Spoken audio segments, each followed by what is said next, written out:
Stream elements. Said. S.W.Frost 1 is now live.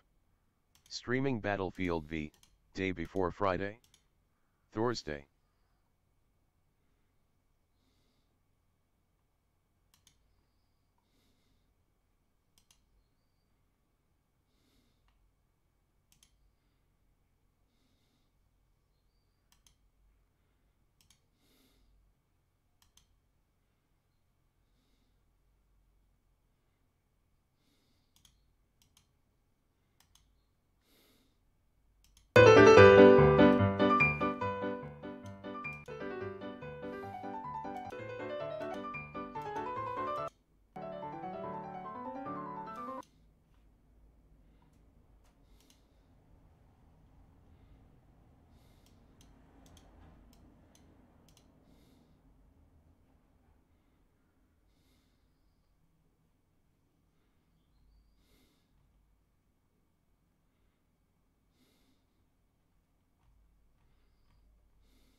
So I just saw Smile and it was bad. I am very busy with film festival movies, so I'm gonna keep this one quick. Basically, this is one of the most cynical, derivative, and unoriginal horror movies ever. Throughout the film, there are concepts, scenes, moments, and shots where you can tell exactly what movie they lifted from. It's like those shitty new Disney movies that are filled to the brim with references, except this film's just not being honest about it. Oh, that's from It Follows. That's from Truth or Dare. That's from The Ring. That's from Malignant. There is not a single original bone in this film's entire body. And every time it rips off another movie, I'm just reminded of how better the other film did that. Except maybe Truth or Dare, I guess. It was about halfway through the movie when I realized this would be so much better as a parody film. Like how the film Scary Movie was a parody of the common horror slasher tropes of the late 90s. This film seems like it's the exact same thing, but with more modern horror movies, and also it's not trying to be funny. If this film was trying to be a comedy, it would be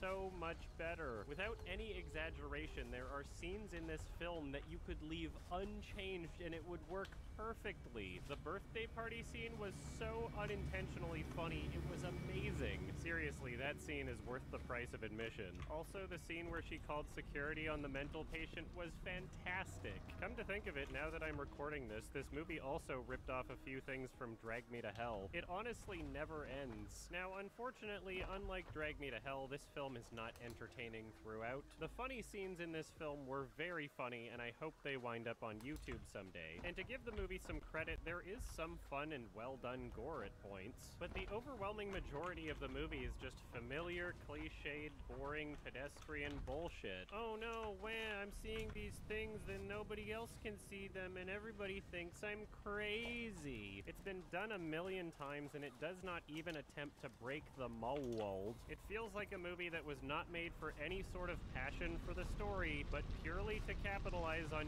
cheap and familiar existing horror tropes. Oh, they're smiling at me. That's so scary. They're smiling. It's not supposed to be smiling. They're smiling. It's scary, though. So yeah, unlike Truth or Dare, where they essentially had a Snapchat filter, this film just has the actors smiling, and I guess in the script they just put something like, then the character smiles creepily, because every actor had their own interpretation of what exactly they're supposed to be doing. Like, some of them couldn't really do the full smile. They were just kind of making a weird face. Maybe you should have asked them to smile during the casting process. It's kind of weird. Apparently people find this shit really scary. When I posted my Frozen review, I was surprised to see in the comments that people were actually scared by my face. I guess this is just another cheap and lazy way to scare people in horror movies now. It's the new jump scare. Speaking of jump scares, this movie had a bunch of them, but surprisingly none of them even worked at all. It honestly felt like the unpolished sound mixing was the culprit for that one. It's like those parts were supposed to be louder, but they weren't. It was honestly kind of confusing because it's clearly trying to do the thing that other movies have done, but it just wasn't doing it properly. Speaking of editing, it wasn't great, but it was somehow also doing most of the work. The editing in this film was very noticeable, and it's clear that they were trying to be kind of weird with it. The music in this film actually wasn't bad. Like many other modern horror movies, there were points where it felt reminiscent of 80s horror synth. The acting was not great. The main actor was not bad at all, and there were one or two really good performances from side characters. The main character's fiance is A-Train from The Boys show, and oh boys was he bad. He did not fit the character at all. It was impossible to see him as his character. It was impossible to believe anything he said. It was a poor choice of casting, and I have to imagine he wasn't given good direction. Alright, spoiler time. There's just a couple things I want to mention here. So in the birthday party scene, which is very, very funny, trust me, she winds up giving her nephew a present, and inside the present box is a dead cat. And when the kid pulls it out of the box, it's CG for some reason. You don't have a props department?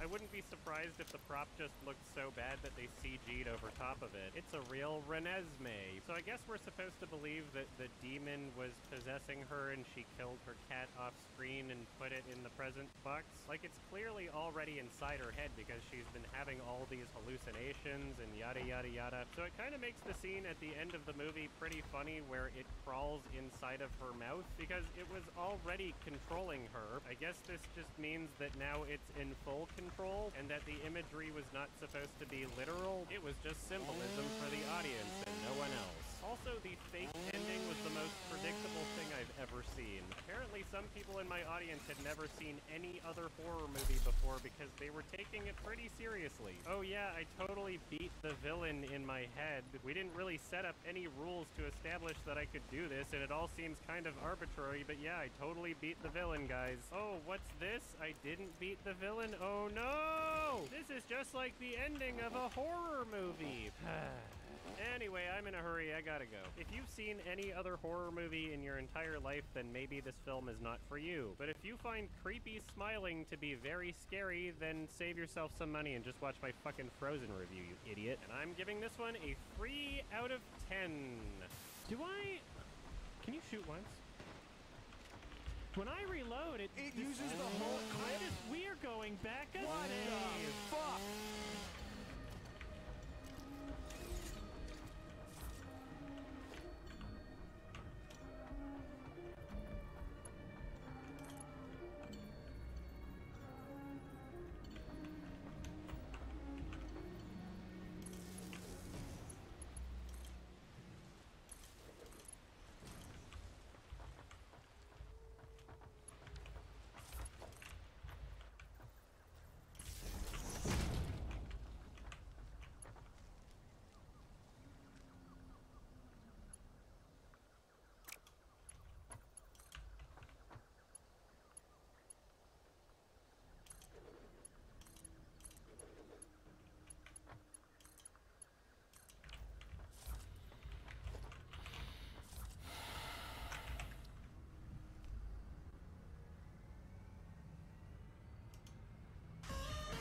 I was at Toronto International Film Festival, and I saw a bunch of movies. Let's talk about them. One film I watched was La Jauría. This is the feature-length debut from director Andres Ramirez Pulido, and it won the grand prize for the Critics Week section of Cannes Film Festival. And after watching the film, I could really understand why. It is very well shot and makes great use of its limited locations. The way things are framed allows for a good showcase of nature in each shot. There's a great sense of atmosphere with effective music and competent sound design. But what prevented me from really loving this film was the writing. It felt like it really lacked character in the literal sense. They didn't feel distinct or memorable, and at many points they felt interchangeable. The pacing and structure of this film could also use a lot of improvement. The entire first half of this film felt unfocused and lacking narrative direction. Sure, there were some interesting concepts and ideas, but there wasn't really much of a hook to the film. As the film went on, it started getting interesting and exhilarating, and then it ended and it left me wanting more. It felt like the first two-thirds of this movie should have been the first act, and the last third of the movie should have been the second act, and then should have continued into a new, real third act. There are some shots and sequences in the second half of this film that are legitimately incredible. This director undeniably has a skillful presentation, but I wish that it was serving a better narrative. It was still interesting and thought-provoking, and it was worth getting to the end, but I really wish it was something more. Still, it was pretty fantastic for a first feature. There was some really interesting and effective visual reincorporation, and the acting was good from what I could tell. Although I won't be seeing this film again, I'm excited to see what this director makes next. There was a lot of great stuff in here, so I see a lot of potential. So yeah, check this one out if you want. I thought it was worth watching, and I'm giving this one a 6 out of 10. Another film I watched is Godland by Icelandic director Hlynur Pálmason. This film is about a Danish priest in the late 19th century traveling to Iceland to spread the word of God. And this is a film that I really love. This is a masterfully directed film with amazing visuals. It is one of the best looking films of the past decade. If most directors were given the exact same Icelandic scenery to work with, they wouldn't know how to properly utilize it. In this film, there is a clear level of talent going into setting up and filming each shot. It looks incredible, and there are some shots in this film that are genuinely breathtaking. The acting was all fantastic. The costumes and props and set design all felt really genuine. This film is dripping with character and authenticity, and it provides perspective into not just the characters in the film, but also people in real life who have undoubtedly gone through similar situations. The music in this film is also great. It is very ominous sounding, and it's used sparingly and appropriately. On a technical level, this film is really incredible. Still, this film could have been better for me had I found a bit more personal, emotional connection with it. Although most might find this film slow, I found it to be interesting and engaging throughout, but I didn't find myself emotionally relating to it as much as I could have. There are powerful moments and there are disturbing visuals. There are interesting and memorable characters, but maybe what was missing for me was a character to personally attach onto. I'm not sure. Who knows, maybe I'll change my mind on a second watch.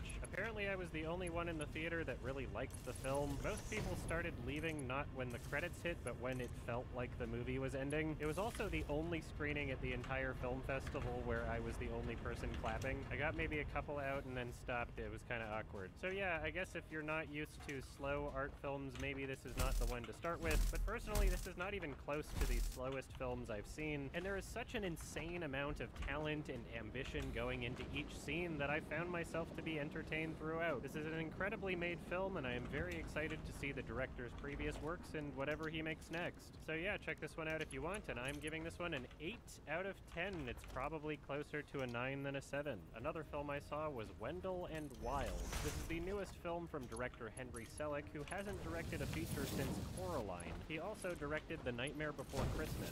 So yeah, it goes without saying that the animation was great and it felt very nostalgic. The characters Wendell and Wild are demons played by Keegan Michael Key and Jordan Peele. And Jordan Peele also has a writing credit for this film. Key and Peele's characters were fun to watch and their voice acting was appropriate, but despite the title, they are not really the main character. The main character of this film is Kat, played by Lyric Ross, and she's kind of annoying. They tried really hard to make her seem cool, but that didn't fix that there's not much to her character at all, and it really does not help that her voice acting absolutely sucks. I have no idea who Lyric Ross is, but watching the film made me feel as though the casting decision was made out of nepotism. It was impossible to believe a single word she said, and yeah, I know her character isn't written that well either, so she didn't have much to work with. Either way, her character's presence on screen is lame and irritating. There are important moments that are supposed to define her character that theoretically should be somewhat emotional, but the way her character acts and sounds makes it impossible to feel anything. Even ignoring the character and voice acting, the tone of these scenes just feels so weird. On paper, they're supposed to be showing us a traumatic event that's shaped the character, but in practice, they were too scared to allow the audience to feel anything real. There are many points throughout the film where it feels like they intentionally nerfed the writing and experience for the sake of children, and it sucks because you don't have to do that, especially in a film that's evoking all of this gothic imagery. Like, fuck, it's even rated PG-13,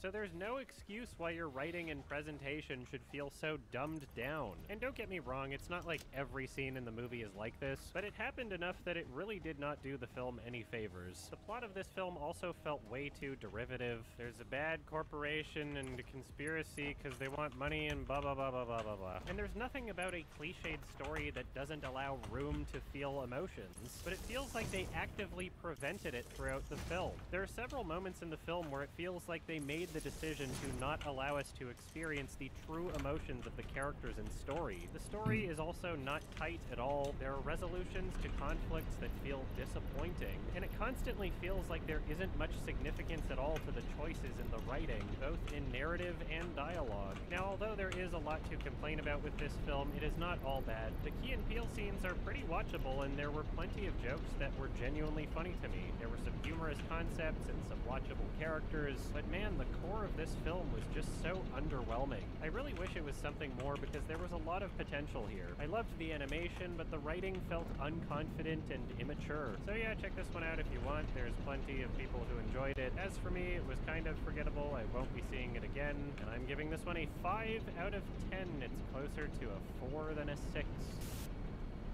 Another film I saw was How to Blow Up a Pipeline by Daniel Goldhaber, the director of Cam. Now, I remember enjoying Cam, although it was not perfect. It was a pretty interesting, low-budget horror movie type thing. How to Blow Up a Pipeline was also pretty good, but it is more of a heist movie. It's like if the Ocean's 11 crew were eco-terrorists. So yeah, this movie is about characters who want to blow up a pipeline in order to make a protest statement about oil. The Earth is dying, and they feel as though drastic measures need to be taken. The characters in this movie are often kind of annoying, but believable. There's a good chunk of stupid and entirely preventable decisions that these characters make, but despite these characters being kind of dumb, it still feels like they're real characters. The way they were written was appropriate, and some of the performances were really great. In terms of a narrative, this film was probably the easiest to follow out of everything at the festival. This film was not boring, although it was somewhat repetitive and one-note. The cast of characters together made for a pretty good ensemble, and the music also helped the film, and I thought it was pretty great. Now, this film is not a satire or anything. It kind of feels like it exists to inspire people to take up eco-terrorism. So yeah, a little controversial to say the least. It probably won't get a huge release anywhere, but I guess you never know. As a film, I thought it was pretty solid, and it was an interesting direction for this director to take. It didn't blow me away, and I'll probably never see it again, but it was pretty well made and not boring. So yeah, check this one out if you want, and I'm giving this one a 6 out of 10. Another film I saw was The Whale, starring Brendan Fraser, directed by Darren Aronofsky. Now, this film has quite the level of buzz around it, with Brendan Fraser being a huge part of that, and I've got to say this is easily my favorite performance from him. He truly gave it his all, and I'm sure that working with Aronofsky played a big part in that. There are moments from his performance in this film that are burned into my memory. There are line deliveries that feel borderline traumatizing, and the music and camera work greatly added to this experience. Aronofsky is a very expressive director. He has an incredible sense of how to use music and editing to help convey the emotions of the film. The film has great sound design with subtle audio cues to foreshadow and emphasize ideas that are explored later. The music in this film is incredible. It feels both familiar and unique simultaneously. Come to think of it, the overall experience of this film feels both simultaneously familiar and unique. There are quite a few aspects of this film that feel silly and cliched, but the overall presentation helps build it up into something so much more than it would have been otherwise. Conceptually and narratively, it's not exactly working with the best foundation, but the undeniable talent and passion that went into this project helped turn it into something that I really love. It is super emotional and very effective in its delivery. It is heartbreaking and empathetic. Each performance in this film was great, and there were incredibly strong and memorable characters. It is not a perfect film, and it can feel unintentionally comical at points, but even so, it never robs from the overall experience. I was honestly kind of worried near the beginning. It opens up in a very weirdly silly way, and the first time we see the fat suit that Brendan Fraser is in is the most unrealistic that it looks. I was like, uh-oh, what's going on? But then in every subsequent scene, it looks perfectly convincing. You also really feel the weight from the physical performance. Honestly, Brendan Fraser was phenomenal in this movie. I really believed his character, which is not something that I can say for every film he's been in. Anyway, I thought this film was great, so yeah, check it out. Maybe not everybody will be able to take it seriously, but whatever. I can't wait to see it again, and I'm giving this one an 8 out of 10. Another film I saw was not a film, it was 2 episodes of the new upcoming season of The Kingdom, titled The Kingdom Exodus. This is a Danish television series created and directed by Lars von Trier, and this is the first season since 1997. So yeah, this was kind of a nostalgic blast to the past for me, although I did only start watching the show about a year or 2 ago. It was very interesting how he managed to keep the look and style and feel of the show. It's kind of weird to experience fan servicey type nostalgia bait, but for art house movie directors from like Danish television shows from the 90s, it's kind of weird. As expected, it gets pretty meta, it's a bit nonsensical also, and to be perfectly honest, it's not any less nonsensical if you've seen the first 2 seasons. I would still recommend watching the first 2 seasons, and if you enjoyed that, then watch this because it's just the same thing. The best way to describe it is that it's a hospital drama satire, but it's also a comedy and kind of a horror, kind of also. It is pretty bizarre. It is filled with characters who aren't exactly the best people. Honestly, the experience is kind of difficult to describe, so just watch it yourself if you want. Yeah, why am I even here? Get out of here, me. Fuck it. Shockingly, there's a lot of people that don't enjoy Lars von Trier's films that do enjoy this show. There's something about it that really speaks to general audiences despite how bizarre and weird it is. And perhaps this is also aided by its episodic format. Anyway, I really enjoyed this half season that they screened at TIFF. Apparently the rest of it will be released on Mubi this year, and I might wind up doing a watch-along to it, so if you want to join that live, then subscribe to the YMS Watch-Alongs channel and hit the bell, otherwise you cannot be upset that you missed it. Thank you. And I'm giving this one a 7 out of 10. Another film I saw was Moon Age Daydream, directed by Brett Morgan.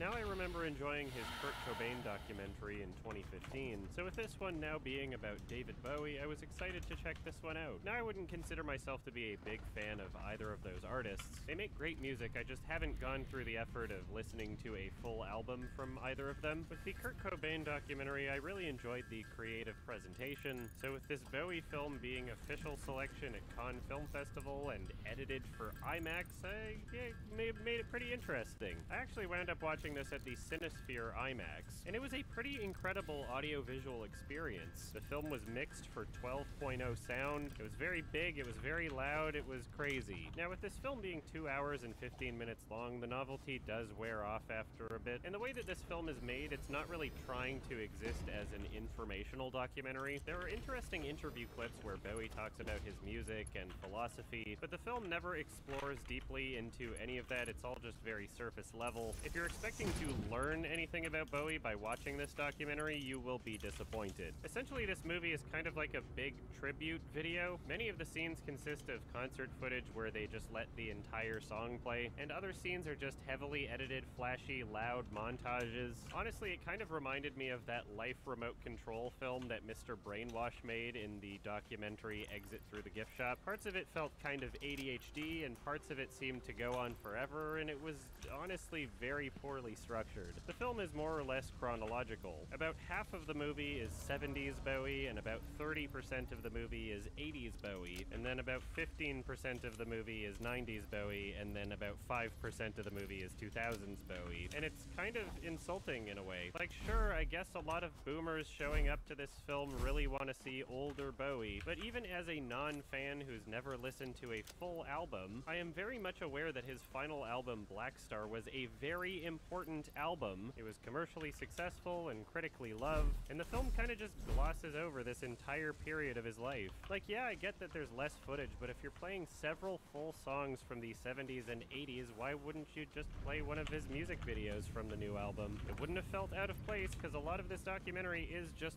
full songs. And even if you didn't want to do that, I don't see any excuses why 90s Bowie didn't get a lot of screen time. 90s Bowie is the Bowie that I'm least familiar with, so it was the most interesting part of the movie for me, and it was just quickly glossed over, which was kind of annoying. If you don't want to include Bowie's later works, then don't include them. It's weird how it was in the film when the way it's presented, it makes it seem like the director didn't want those things in there. With this film simultaneously trying to be both a rock concert and interview footage documentary, that in of itself sets up certain expectations that it winds up not meeting. It doesn't feel like it's informative, and it doesn't feel like it's a fair catalog of his works. This is basically a 2-hour and 15-minute long fancier version of those montages they do at the Oscars before introducing a category that they like. So yeah, this film was kind of disappointing to me. As a sensory experience alone, it was great up until a point. As a film, it's just fine. If this film were trimmed down by about 40 minutes, then maybe I would have enjoyed it more. At the beginning of the film, I was having real emotional reactions to parts. It felt like a genuine 8 out of 10, and then it just kept getting worse and worse as it went on. When I left the theater, it was a 6,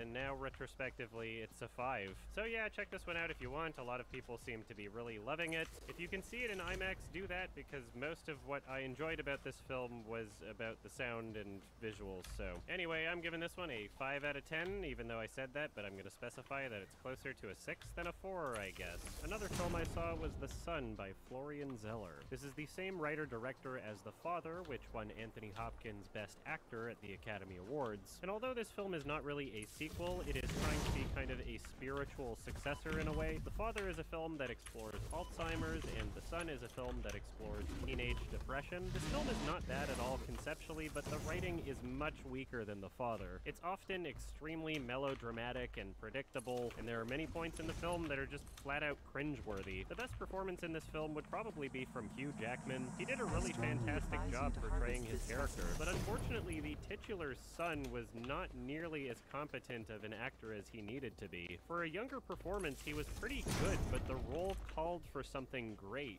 The character gets a huge amount of screen time in the film, and the majority of it is him emotional and crying, but his acting is just not good enough for it to be wholly convincing. Watching his performance, and especially with the writing and how the character's feelings are justified, it makes it abundantly clear that the filmmakers do not understand teenage depression. It is kind of embarrassing how shallow and surface level and naive their representation of this is. It was pretty cringe. Much like The Father, everything looked great visually. The framing and color and lighting, I really loved how everything looked, and it was very visually appealing. But in terms of overall presentation, this film was really lacking compared to the creative choices that went into The Father. The reason why The Father was so effective at exploring Alzheimer's is because it puts you into the character's perspective. Scenes were intentionally edited in a confusing way where different actors would play the same character, and you as an audience member would be just as confused as the main character. And I can already imagine some people thinking, well, yeah, because that's Alzheimer's, well, you can't really do anything like that for teenage depression, can you? But,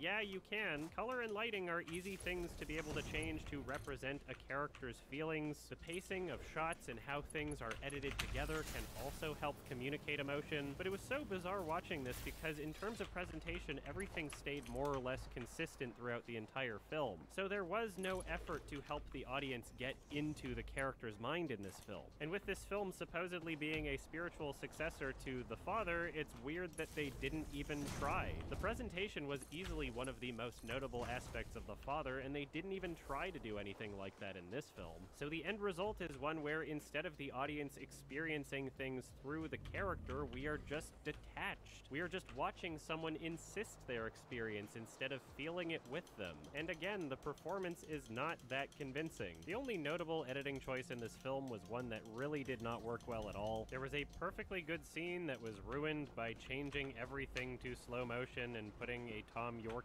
song over top of it. I like Tom York, but it was a very awful choice. Without spoiling anything, I did really enjoy the ending of this film, and although this film fell insanely short of what it could have been, it does not feel poorly produced. It's got great production design, and I really do like the look of this film, even even if they didn't do anything unique or special with it. I didn't hate this film, but there's undeniably a lot about it that just does not work. So yeah, check this one out if you want. There were plenty of people in the theater that did seem to take it seriously the entire time, so who knows? As for me, I'm giving this one a 5 out of 10. It's closer to a 4 than a 6.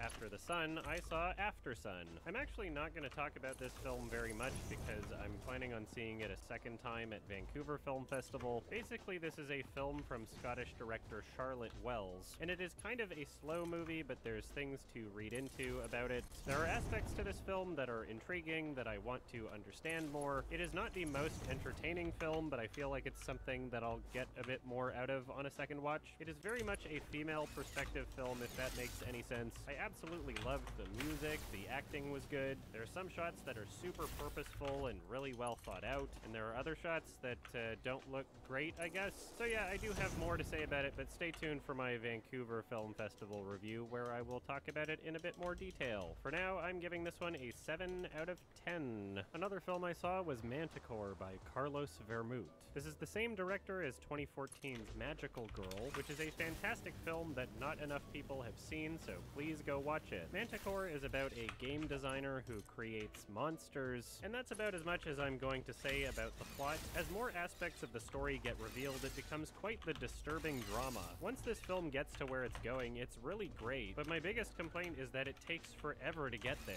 There's not really enough relating to the core of this film until the last third of it, or at the very least explicitly. This is a film that I feel compelled to watch for a second time at some point, because perhaps the full understanding of what this movie is going for will better contextualize parts at the beginning. On a technical level, it looks nice, all of the performances are great, and it is refreshing to see a seemingly accurate portrayal of video game design. It's a very honest and authentic film. It is emotionally challenging. What this film eventually becomes is very interesting, and I wish it took up more of the film. It feels like the film could have explored so much more if it had just gotten there earlier. It is uncomfortable and morally nuanced, and yeah, I love what it turned into. So yeah, we'll see how I feel about this one on a second watch, but I'm not rushing back to see it. I really loved a lot about this film, I just wish it was structured differently. So yeah, check this one out if you want. It is not for everyone, and I'm giving this one a 6 out of 10.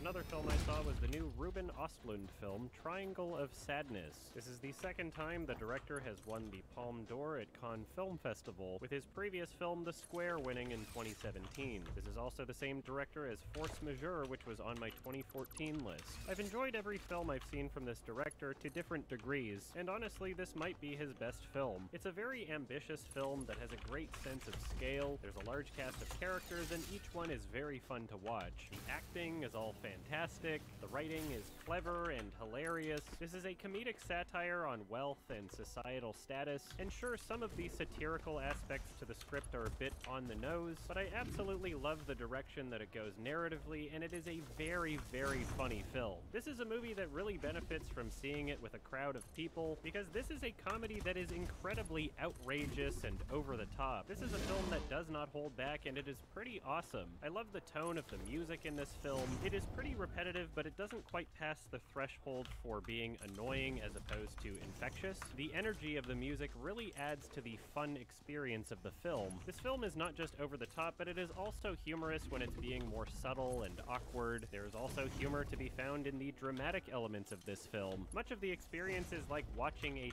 train wreck in slow motion. You can see the direction it's heading, and so many of the characters are just so awful, but that's the point. It is a pretty hysterical comedy, and I love the situations that these characters go through. I guess I should warn that if you're the type of person to throw up if you see someone else throw up, then maybe avoid this film. This film does show vomiting, and it is very convincing. It does not feel like fake movie vomiting, it feels real. So maybe just be prepared to close your eyes or something, I don't know. Anyway, I absolutely loved this film, and I thought it was very funny. So please check this one out whenever you can. It might be playing right now, depending on where you live. And I'm giving this one an 8 out of 10. It's closer to a 9 than a 7. Another film I saw was Holy Spider from Ali Abbasi, the director of Border. Border was a very weird movie that I would recommend watching without looking up too much about it. This film was not really that weird at all. I honestly forgot it was the same director until until right now. It is a very different film, and I'm glad to say that it also really works. This is a very well-acted film with the lead taking home Best Actress at Cannes Film Festival. This film is very much a crime horror movie, but it is also so much more than that. As a horror film, it is decent, but as a drama, it is excellent. Detached from the Islamic setting and feminist lens, the horror elements of this film are honestly pretty basic and familiar, but the dramatic elements of this film are just so intriguing. It is the overall perspective of the film that really makes this movie special. I'm not really gonna spoil anything about the plot, so you're just gonna have to check it out yourself, but what I will say is that the criticisms this film makes are pretty brave. It feels like a pretty important movie, and I'm glad that it was well made. So yeah, if this seems interesting to you, then check it out, and I'm giving this one a 7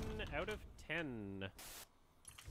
Another film I saw was Glass Onion, a Knives Out mystery. This is Rian Johnson's sequel to Knives Out, where Daniel Craig's detective character is solving another case. Now, I enjoyed Knives Out. I didn't think it was a masterpiece, but I had fun with it. And this film is also fun, but it's not nearly as compelling as the first film. Like many sequels, it tries a bit too hard to be more big and showy. Like, whoa, this is the second movie, so there's more things in it. But I think the overall simplicity of the first film helped its charm quite a bit. The mystery being solved in this film just really isn't as interesting as the first Knives Out. This is still a decently shot film with good music, and the cast was really fun to watch. Edward Norton in particular was pretty great for this role, and I think he works well for comedies in general. I should also mention that some of the CG effects were bad. The fake fire was obviously fake fire. Didn't ruin the movie, I guess. It's just kind of annoying. Anyway, I don't want to say too much about this film. It is kind of a mystery thing where you should just experience it for yourself. I don't plan on watching this again, but it wasn't a bad comedy, so check this one out if you want, and I'm giving this one a 6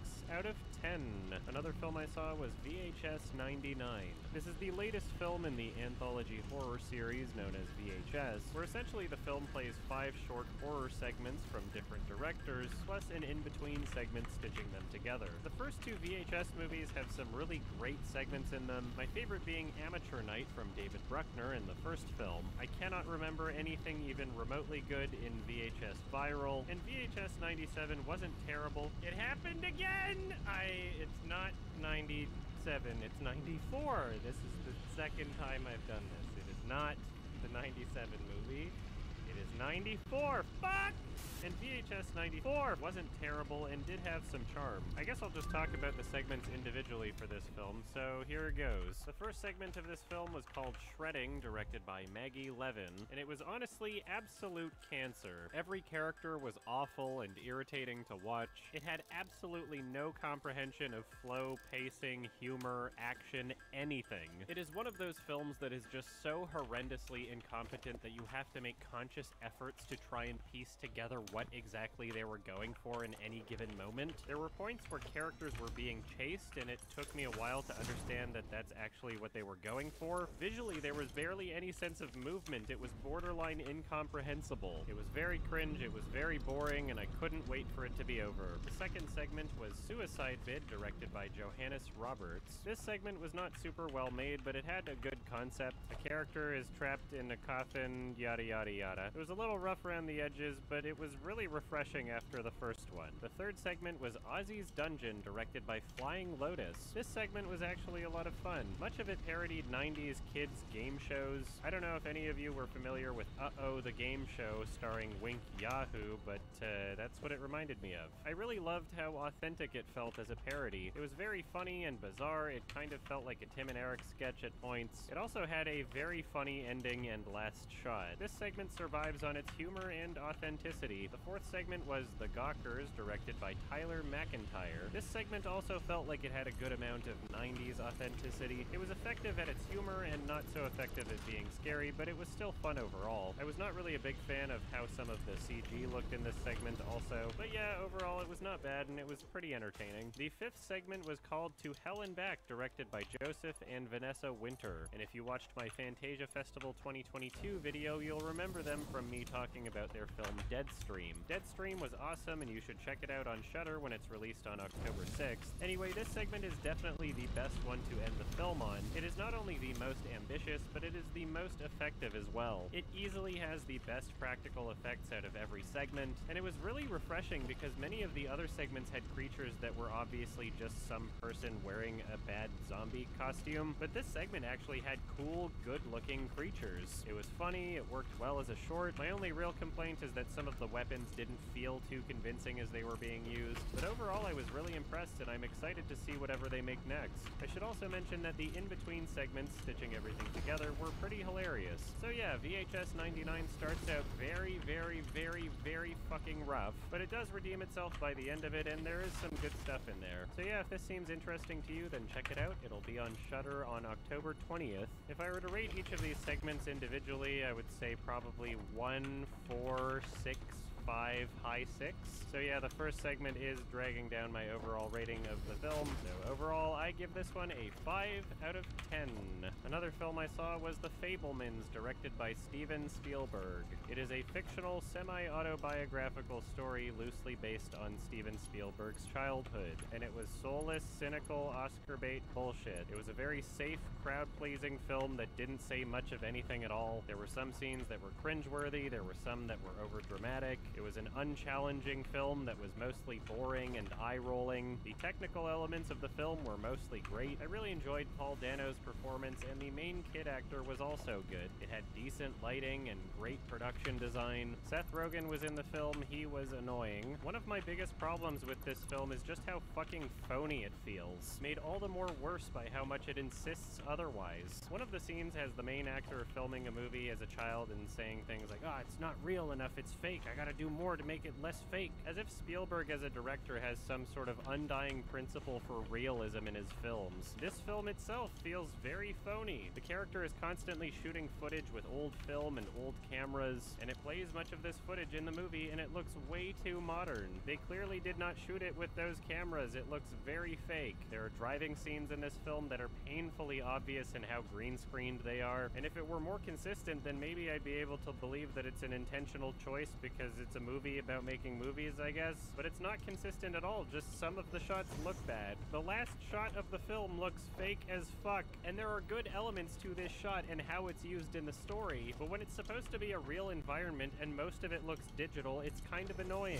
Without spoiling anything, there's a great cameo appearance near the end of the film. That scene was particularly enjoyable, but then the movie just ends. It genuinely felt like this entire film was a 2.5-hour long first act. It felt like there was another 2/3 of the story missing, but it just cut to credits. So yeah, I'm not really a huge fan of this film. Everybody else seems to be enjoying it, so fuck it. Most modern Spielberg films feel so cynical and annoying to me. When I watch a film, I want to see something genuine, and it's particularly frustrating when this film is masquerading as such. Anyway, that's just my interpretation, so feel free to have your own. I'm giving this one a 5 out of 10. Another film I saw was The Banshees of Inisherin by Martin McDonagh. This is the same director as In Bruges and 3 Billboards Outside Ebbing, Missouri, which are both films that I would recommend. This film in particular feels like a very different direction, but it works so well. This is a black comedy drama set in 1920s Ireland, where two friends start having some issues with each other. This film is very, very funny, but it is also incredibly heartbreaking. The writing is fantastic, the characters are fun, endearing, and memorable. The performances in this film are superb. Colin Farrell truly transformed into his character, and it's pretty insane noting the contrast between this and the Batman. In some ways, this feels similar to other characters he's played, but the differences are found in the subtleties in his performance, and it's all very consistent. Everyone does a fantastic job, but Colin Farrell really steals the show here. His proficient and mature performances in the past year have really solidified him as one of the best actors working today. I love that this film has strong themes and that there's plenty to absorb and think about. It's not just a great narrative, but it's a film that's actually trying to say something. The scenery of this film is also very well captured through its cinematography. The time and location are very well expressed, and they both play a very important character in the film. My only real complaint in the film was some CG fire that I wish didn't look like CG fire, but aside from that, everything was pretty phenomenal. Word of advice, if you're not Irish, you might need subtitles for this film. There were honestly a couple lines lines here and there that I missed because of the accents, but I don't think it was anything crucial. Either way, I'll be seeing this film once again very soon, so I can't wait to experience it once more. Check this one out whenever you can. I thought it was absolutely fantastic, and I'm giving this one a 9 out of 10. Another film I saw was Joyland. This is a Pakistani story about a man who falls in love with a trans dancer. I really like the look of the film, and for the most part it has great lighting, color, and framing. The 4:3 aspect ratio is also interesting. It's shot in a way that feels both natural and professional. In some ways this feels like almost a Bollywood movie because there is a lot of dancing, but in this story it's a bit more diegetic because the story itself revolves around dancers. Still, despite this, I can't say I was too interested in those scenes. I've always been kind of annoyed by that in Bollywood films, and it wasn't that much of an exception here. And despite loving the look of the film for the most part, there were some scenes where it just didn't work very well at all. There was a scene where an area was supposed to be lit by several people's cell phones, but there was obviously so much more studio lighting, like it wasn't being lit by people's cell phones at all. So that was kind of annoying, and I wish they put in the extra effort to make that look a bit more believable. I also feel like the runtime is way too long for what the story is. It takes way too long to do what it's doing, and it's definitely not saying anything that justifies the over 2-hour-long runtime. It is not a bad movie by any means, but I was really getting impatient with it. I wish I was more engaged in the story because there were things I liked in it, but over time it was starting to feel pretty basic outside of the trans subject matter. So yeah, not a bad film, it just wasn't for me. I was not really paying too hard of attention to it by the end of it, so check this one out if you want. Maybe you'll enjoy it more than I did. It won a couple of awards at Cannes, so anyway, I'm giving this one a 6 out of 10. It's closer to a 5 than a 7. And the last film I saw at Toronto Film Festival was the new Werner Herzog documentary, Theater of Thought. Not every Herzog documentary is fantastic, but I really enjoy watching them regardless. He always lets his personality shine through in the subjects he covers. He has a good sense of humor, and he's kind of a weirdo, so I'm always interested in seeing what he makes. This film explores ideas surrounding the human brain. It talks about neural machines and brain and spine implants for people with chronic pain or even Parkinson's. It also explores things like, yo, what if we put mice in VR? This documentary was super interesting and very informational, but it does lack the heightened sense of atmosphere found in some of his other documentaries. It is still artistic and poetic like many of his other documentaries, although also not as much. This film is a great collection of thoughts and ideas, but there's not a huge sense of flow or narrative. It honestly feels like it would have been more appropriate as a TV special rather than a film. Still, I really enjoyed this documentary. It doesn't have the same rewatchability as some of his other films does, but it was good. And I'm giving this one a 6 out of 10. It's closer to a 7 than a 5. Well, that about does it for Toronto Film Festival 2022. Now, I know what some of you are thinking. Adam, how could you have gone to Toronto Film Festival but not see Decision to Leave, or Broker, or RMN, or AO? So don't worry, as I'll be catching those at Vancouver Film Festival very soon, so stay tuned. Thank you very much for your support. Check out my other channels in the sidebar thing, please. Thank you, bye-bye. Oh, shit! Sorry, we got it. As soon as I exit first person, you're aiming, you shoot at my feet, which is the funniest, very stupid. Funniest thing, and it makes this co-op thing we're doing awful. Nearly impossible.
post a new video. I'm pretty confident I'm going to know all of these. Let's see. Oh, wait, hold on. I don't want spoilers. Alright. Hey guys, welcome back to another video. Today we're going to be talking about You in the chat, Tub? careers in seconds. There are Easy gives a up lot, greens. and I'd like to make this a series. Probably going to see a part 2 coming in the future, but there are a lot of OG YouTubers that I forgot existed, and I just remember, wow, they did something horrible. I know I'm like Mr. Long Intro. I'm sorry about that. I'll make this one short. Oh, you don't need to apologize for that. Is that new music video coming out October 3rd. Yes, you guys finally don't have to listen to Cherry Soda on repeat anymore. I got you guys with a new Thanks for the gift music sub. video, Spotify, Apple Cupcake. Music, all of that. Yeah, October 3rd, be there for the live premiere. It'll be on this channel. It's gonna be so fun. The live chat. I think in November the EP will be out, and that EP will have music videos to every single song, and that'll be like a 30-minute video. That's the way to do it. Music video per song. Guys, but let's Shit's get hype. started. So Vitaly, this guy fell on some fucking wild times. Pretty sure it was a crippling drug addiction, and then he snapped one day, jumped out of a moving vehicle, and beat a random woman. I'm going off memory here, but I'm almost positive that's what it was. Vitaly Zadorovetsky, also known as Vitaly ZBTV, was once Yeah, the go-to Bang Bro- YouTube the, channel for hilarious Bang pranks Bus- Bang with Bros funny guy, and original whatever it was. concepts at the time, such as Gold Digger pranks, Russian Hitman pranks, In the Hood pranks, and who could forget classics such as Oh, Ilya. This never seen. Yeah, the classics. Can I Eat Your Booty? The channel now sits at 10 million subscribers and over 1 Stigo billion money. video views, though his recent Komentari. uploads don't match that of a 10 million follower channel. Idemo da So preživeo what put. happened? If we want to understand the To je nas 144 Hz, a? 20 million views per video, we have to go to the very Ja sam jedan takav prodao, jedan samo stavio brat. Let's go back to when Vitaly was 18. Bang Bus. A Russian Za 10.000 miliona. Ja milion, ja ga. being broke and living Pa on nije loša cena. and that's when Ti ideš ubio za 5. with a girl Ne, ne, guys and fucks them in the van. Though Vitaly couldn't get hard. neće biti brat. Taj monitor košta solidno love. Video. Yes, I watched all of it. Yes, I was alone. Yes, I had lotion. Next year in 2011, Vitaly would God, that's an internet classic, by the way. I remember when that story broke. So Vitaly, Da? U 4 sata sam išao na spavanje. Kak je 4? 5. Što tako kasno? Stao sam peo Mhm. Satisfactory sam igrao. Posle sam igrao sa Borisom i sa ovim Bučevom. Malo ovaj Hunt. Pa posle opet malo Satisfactory.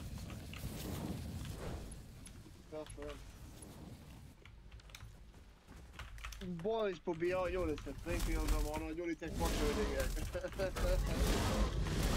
Ja njemu kažem da može tako da ubije samo ljude koji su novi u igri, koji ne znaju gde su. A on mene ne sluša.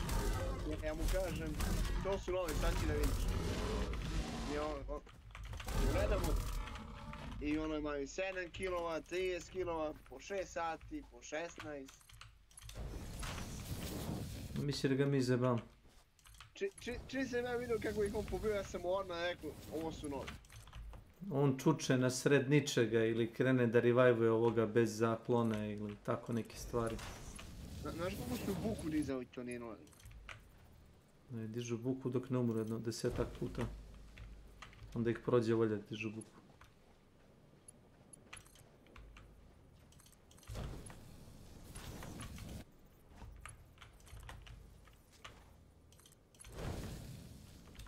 To tako ide. Faktor koji te... Da. Ja vidim kako me ubi i novi ne živi mi se. Što? Jebem li ga. Dao ih kokain, evo šta? Muči mi se život. Mhm. Sinoć opalim, ubijem lika i posle 3 sekunde padnem ja od istog lika. Kako to? Pa, valjda nage ili to. Posle 3 sekunde. Da. Mislim da si Tunguzije, odakle je igra. Jebem. A pa čuo sam aaa i padam ja.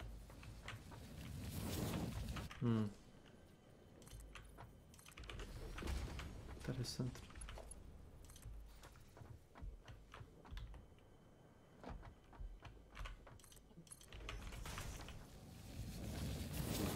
Kako to da nema Milana?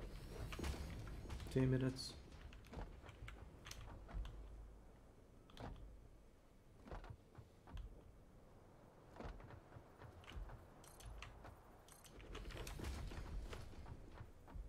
Gleda da je najkraći put do baze sa resursima.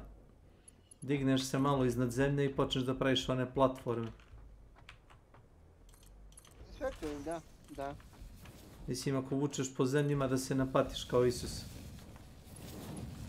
Ja sam izvukao sam sinoć mostove za ovo, za sumpor i za ugalj. Sam napravio mnogo nekor izgleda. I mnogo veće fabrike ću da napravim sad. Bar 2 puta veće će da bude nego što su prvi, ove. Čekaj, idem. Dobro.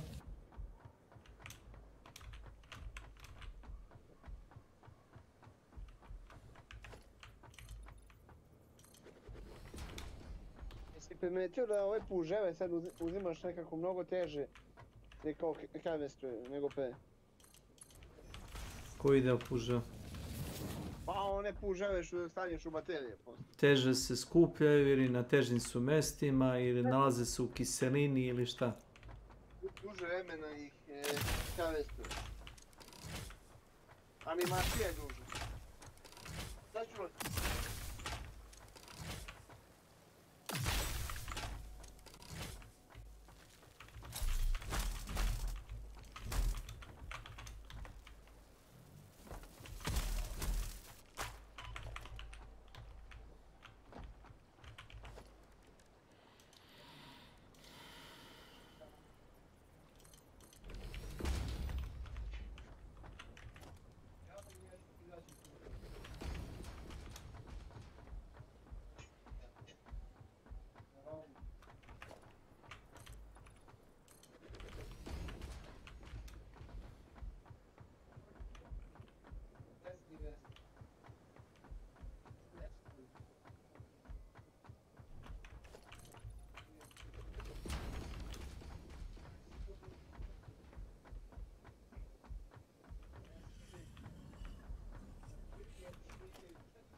Ali used to be massive.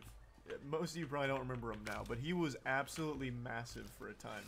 And then one day, out of nowhere, someone recognized him in a Bang Bus video, posted it on Reddit, and it flew. That shit was huge news. Yeah, he basically did start the pranking meta. Well, the fake pranking meta, the one where it's like, gold digger prank.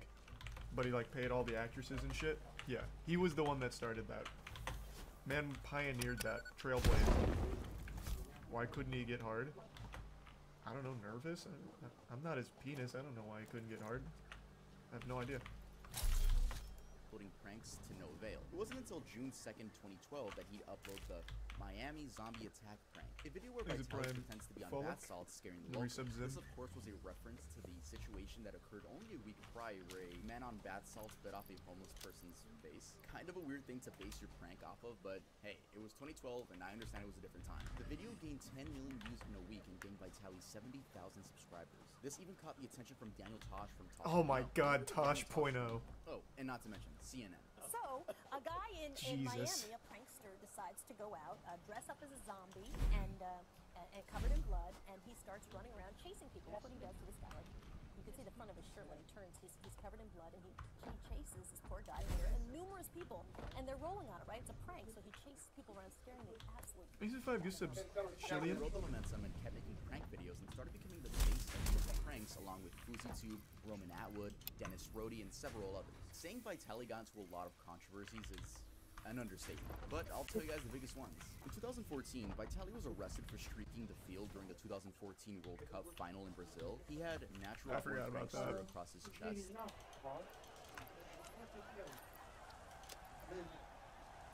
Yeah, Remy Galliard was really kind of the OG. Remy Gallard, I don't know. 2016, he was arrested for trespassing after climbing the Hollywood sign. Back to our breaking news. A man believed to be a YouTube prankster has climbed the Hollywood sign. Tim Lynn monitoring the situation overhead in Sky 5. Tim. He had a fed track, like you said earlier on. It says, I'm back. I don't know where he was, but apparently he is back. The next month, on June 10th, he was again arrested for streaking during Game 4 of the NBA Finals between the Cleveland Cavaliers and the Golden State Warriors. This time with Trump sucks on his chest and LeBron for president on his back. I don't remember any of these. I only remember his stupid, like, gold digger pranks and shit like that. In 2017, he streaked at the World Series.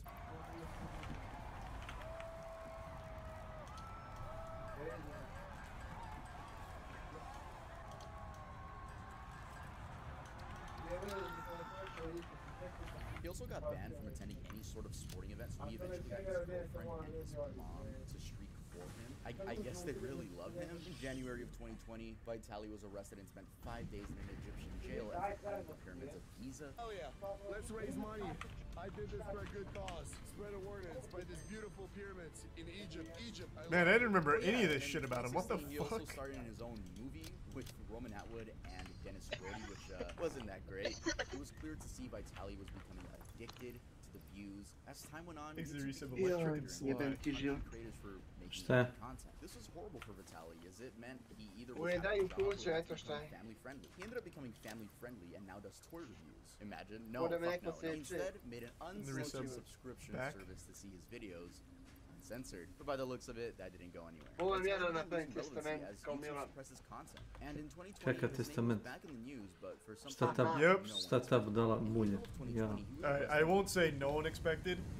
This man fell so hard. So even before this story broke, it's about to be when he beat the woman.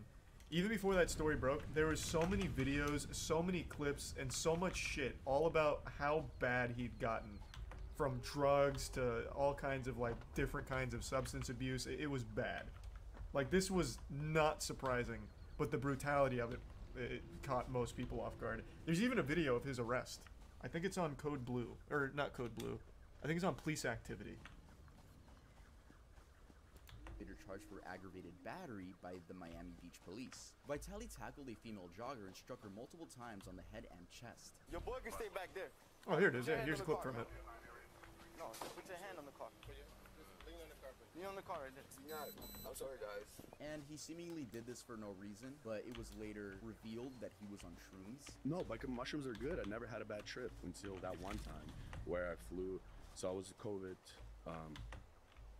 mushrooms. I was bored, last thing I remember is just like, please help, and I tried to hug her, and she pushed me or whatever, and yeah, I hit her, and I realized what I was doing on top of her, and I didn't even run back to the house. The article says Jesus Christ. I didn't know what was happening. Custody after a $7,500 bond. Vitali reunited with his attorney, Roger P. Foley, and released a video on how Roger was able to get him to avoid 15 years in prison. After filing in on the case, the charges were immediately reduced to aggravated battery, a third-degree felony, and after a few months, the case was reduced to a misdemeanor and eventually dismissed. I feel like if the charges got dropped because you have a really good lawyer, I don't know why you would make a video on it. It kind of seems like a big fuck you to the woman that got attacked. Like, hey, yeah, that's exactly what it is. Yeah. I got a good lawyer. It's kind of a weird video to make. Fast forward to 2022, and Vitali seems to be trying to make a comeback to YouTube with classics such as Can I Eat You Out? How Tight Are You? And Epic Farting on Girls prank. Someone needs to tell Vitali we're not in 2015 anymore. He even does he's killing it. Guys intro unironically, and it's pretty sad. What's up, villains? Welcome to another video. The prank format on YouTube isn't what it used to be. Great examples of new prank channels are Balin Levine, Loaf, Kaisen Nat, Gideon, and the list goes on. But these new era of prank channels have one thing in common. They all have a lovable main character. With Vitali, it's going to be hard for him to gain an audience again, especially after being a woman beater. But I guess we'll see what's next for Vitali. It should be prison. Tub doesn't go into it, but he beat the shit out of that girl. Man jumped out of a fucking moving vehicle just to beat a random woman who was jogging. Like, he should not be out of jail. The guy's a menace. So I think it's fucked up. His lawyer got him out of 15 years of prison. What bullshit. Yeah, that guy sucks. Thanks to the recent advance in the bitch Marty. He's probably out of his fucking mind. Yeah, he absolutely was. It's no excuse, but yeah, he absolutely was. Because man's been abusing substances for the better part of like 6 years now. Yeah, he must have called Saul because that guy worked some magic. He's the recent owner of Twitch.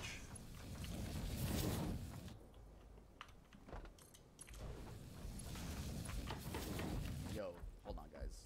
Someone's knocking at my door. I think he's a tier 1 doctor.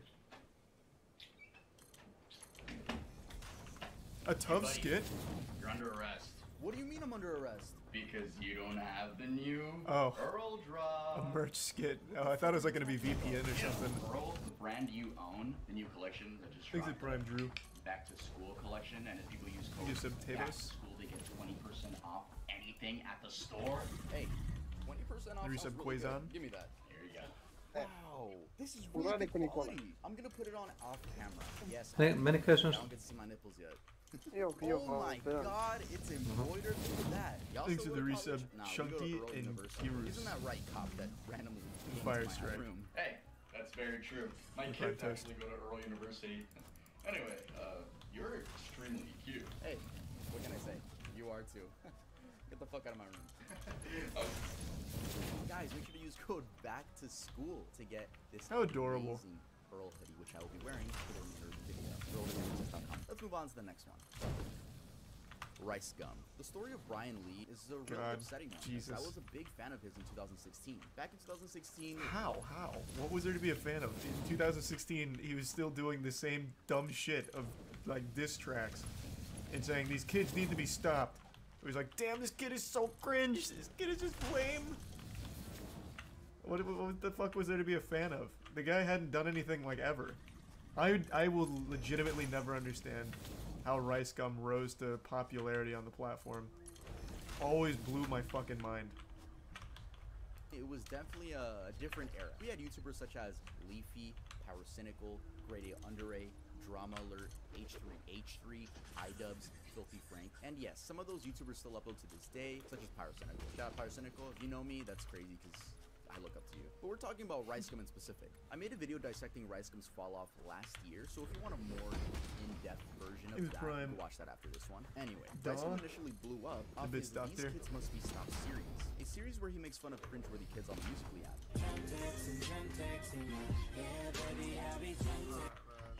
I don't know if you guys heard it. This fucker just said, I'll be drunk texting you. I did some research. This fool's 13. The public absolutely loved these videos, and he quickly skyrocketed to 100,000 subscribers. And only 4 months later, he reached the 1 million subscriber mark. He continued roasting other influencers, and the main thing people look forward to in his videos were the diss tracks. Your fans are little kids under the age of 12. Tell me why your ears make you look like an elf. You think I'm trying to roast you, but I'm just trying to help. Psych! I'm just here to give you this L. God, yikes. Now, these diss tracks weren't good, even worse but than they I were remember. extremely entertaining at the time. As time Tier went 1 on, he Dream, only grew and was Prime becoming Massey. a mainstream YouTuber. It was great seeing this 19-year-old achieve his dreams. But on January 14th, 2017, he uploaded a video which many fans to this day claim was the beginning of his demise. Finally Moving Out of My Mom's House is a video where Ricegum kinda just tells the audience he's moving. He did move, but 3 months later he moved again into the Los Angeles Cloud House, an influencer house founded by Oh, the FaZe Cloud Banks, House. I which forgot included about that. Alyssa Violet, Summer Rae, Brown, Louise K, and some other forgettable people. And I don't mean that in a mean way, like some people in there were genuinely forgettable. Now, this is where Ricegum's downfall truly began. Not statistically, though. I mean, he peaked in popularity at this house. Bigger videos, better production, more money, more fame, but then all came with a big ego. You see, if there's anything I've learned from doing research of YouTubers' rise and fall, or just celebrities' rise and falls, it's to never get a big ego. That will just make sure your career dies. But I'm going off track now. Then one day, iDubbbz uploaded a content cop on Ricegum, a video where Ian completely rips Ricegum apart for being an arrogant, money-fueled YouTuber. He is extremely insecure, and he makes it very obvious when he uploads videos like this, where he details how much money he earns in a month on YouTube. There's like this video that has been going crazy viral, and basically in the video he shows how much money Thanks for the resub, YouTube Buck. has paid him. Everyone just giving him so God, much this is props, such a like, everyone nostalgic loves him. trip. He's getting so much street credit. I'm like, I can't believe it's been fucking 6 Last month years. I made a roughly $60,000.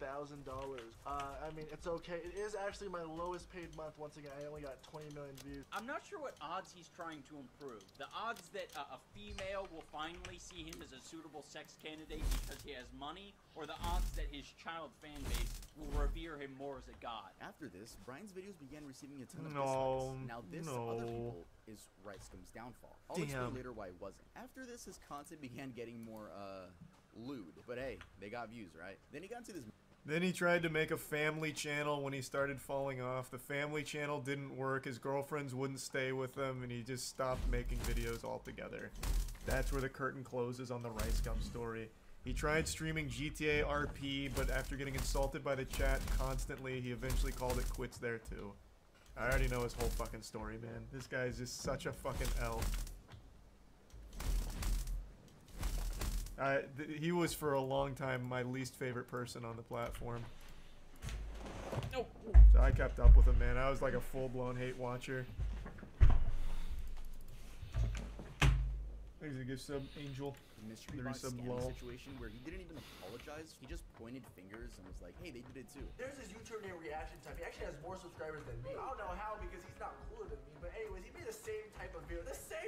Like 3 months ago. No one said anything. It wasn't a problem. And then all of his scams, but kids don't care about getting scammed. Whatever. They're influential. Got kid fans. Same thing. Open up boxes. This was 3 weeks ago. Way before I was doing it. Why did no one bring it up 3 weeks ago or even talk about these guys? It seems like after this, he just started uploading extremely inconsistently. Fast forward to 2021, and he became a full-time Twitch streamer. The last the general public heard from him was when he was beefing with KSI, and then with Aiden Ross, which, by the way, I don't know if that was real or not. Thanks to Tier 1 Gaming. In the same fucking house, but quite frankly, I don't care enough to look more into that. Yeah, I don't know if Tubbs gonna mention it. He might, but I have to pee really bad, so I want to mention it. He also did a lot of scamming towards like the death throes of his channel. He did like the here's 20 Amazon gift cards to make up for my last scam. And if you used any of the codes, they were already used like 3 years prior. So he just gave like previously used codes. So he scammed.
Gdje je ovaj Nenad? Nenade!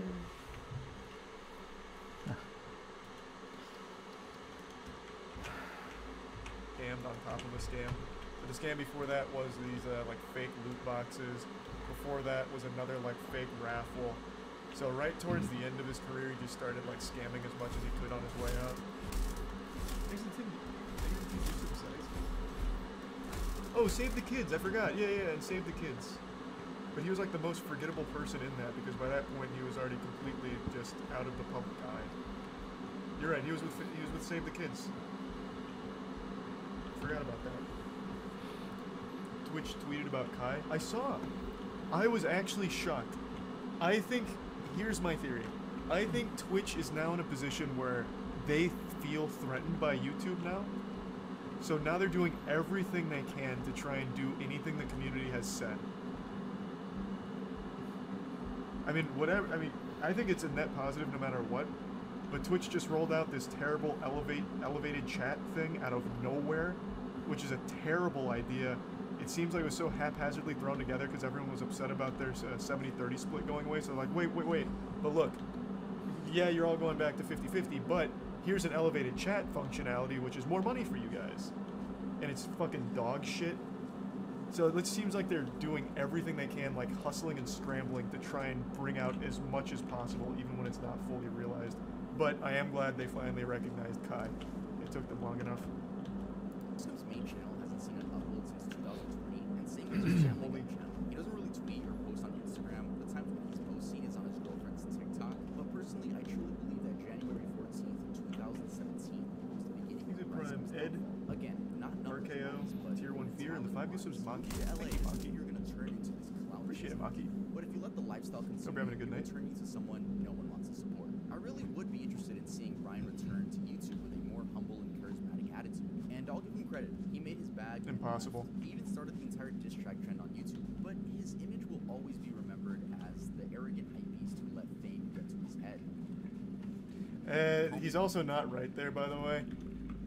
Back when I used to like actively shit on Rice Gum, one of his friends actually reached out to me, like an old high school friend, and was just telling me stories about this guy. I can't corroborate any of them, but they were friends. Like, he linked his Facebook. They were friends in high school. He was telling me that Brian was legitimately always a douchebag, but kind of a loner in high school, but still an asshole. So I don't think it was fame that got to him. This guy was legitimately just born a douchebag. Thanks to the resub Jedi 60 and certified in the Tier 1 Aragorn. Carson. Carson King, aka Call Me Carson, is a YouTuber who peaked at 2.9 million subscribers, and ever since the incident, his subscriber count has been trickling down. He began his YouTube journey by uploading Minecraft videos to his first two channels, which were called GamerCraft157 and Icebox Carson, before eventually moving to the Call Me Carson channel. The channel started taking off in 2017, with videos focusing on Discord trolling, reviewing internet media, and playing video games with his friends. The momentum continued, and the official name of his friend group became Lunch Club. It consisted of Call Me Carson, It's Joko, J-Schlatt, Slimesicle. Holy shit. I don't think I've ever seen Schlatt without the facial hair. What? Is this Schlatt? It has to be, right? What? I didn't even know it was possible. I thought this man was literally born with facial hair. God damn. I almost feel like I'm seeing something I'm not supposed to. Taking a peek behind the curtain. God. Oof. I wasn't ready for that. Hugbox, Travis, Connor Eats Pants, and C-Scoop. I hope I pronounced all of those right. I am so used to calling Ted Nevison Ted Division, but I get corrected a lot. It seemed like nothing could go wrong for this friend group, and especially the leader, Call Me Carson. But on January 4th, 2021, the video was uploaded to Trauma Alert, of all places, with the title, Call Me Carson's Serious Allegations, Lunch Club Interview. In this video, Lunch Club members Hugbox and Travis explained that Carson had been having inappropriate conversations with underage fans. This included the exchanging of nude images as well. This information was told to them by Carson himself. That same day, a Twitter user whose information I'll be blurring out said this on Twitter. I can personally come out and say that I've been groomed by Carson. I have talked to many people and never came out about this since now. At the time, I I was still 17 and in high school. Here's a few things he said to me. Alright guys, I hate reading word for word, especially when they're a little bit inappropriate. Let's get into this. I'm scared and I want to talk to you for the wrong reasons. Elaborate? What if I only want to talk to you for the sexual part of it? I don't want that, but like, I'm worried about it. What if subconsciously I'm only talking to you because it turns me on or something? Is that really what you want? What other options are there? Also, what would you want to happen? I don't know. All I know is every time I jack off now, I have a really hard time not thinking of it. I guess my brain got stimulated. And reading anything, like any sexual texts are always so fucking cringe. Christ. Next time you're horny, we can have some fun. Yeah, this whole situation was super weird. Like the whole 1917 stuff. But then like the people closest to Carson said it's more than that, so this whole thing was such a weird mess. I'm not gonna lie, I'm scared of getting your hopes up or something. I'm willing to try, but it's such a bad idea. But so is sexting me. Fuck. Carson later revealed in his Discord that the texts were real. Long story short, when I was 19, I sexted a couple of viewers that were 17.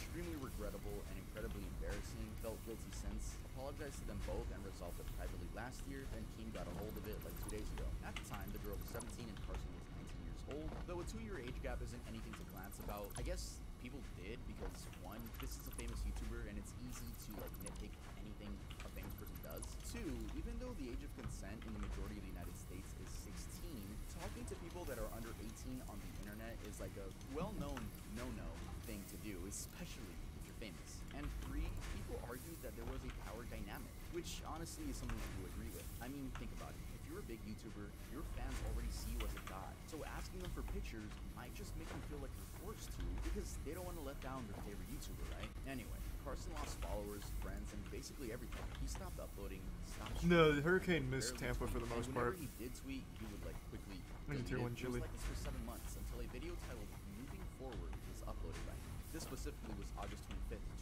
2021. In this video, he doesn't discuss the situation at all. He says he doesn't want to make more drama and instead promotes the fact that he's going to be donating 100% of his earnings to charity. Hey guys, it's been a while. This isn't going to be your average YouTuber apology video, and I'm not going to make it long and drawn out. I've learned a lot this past year.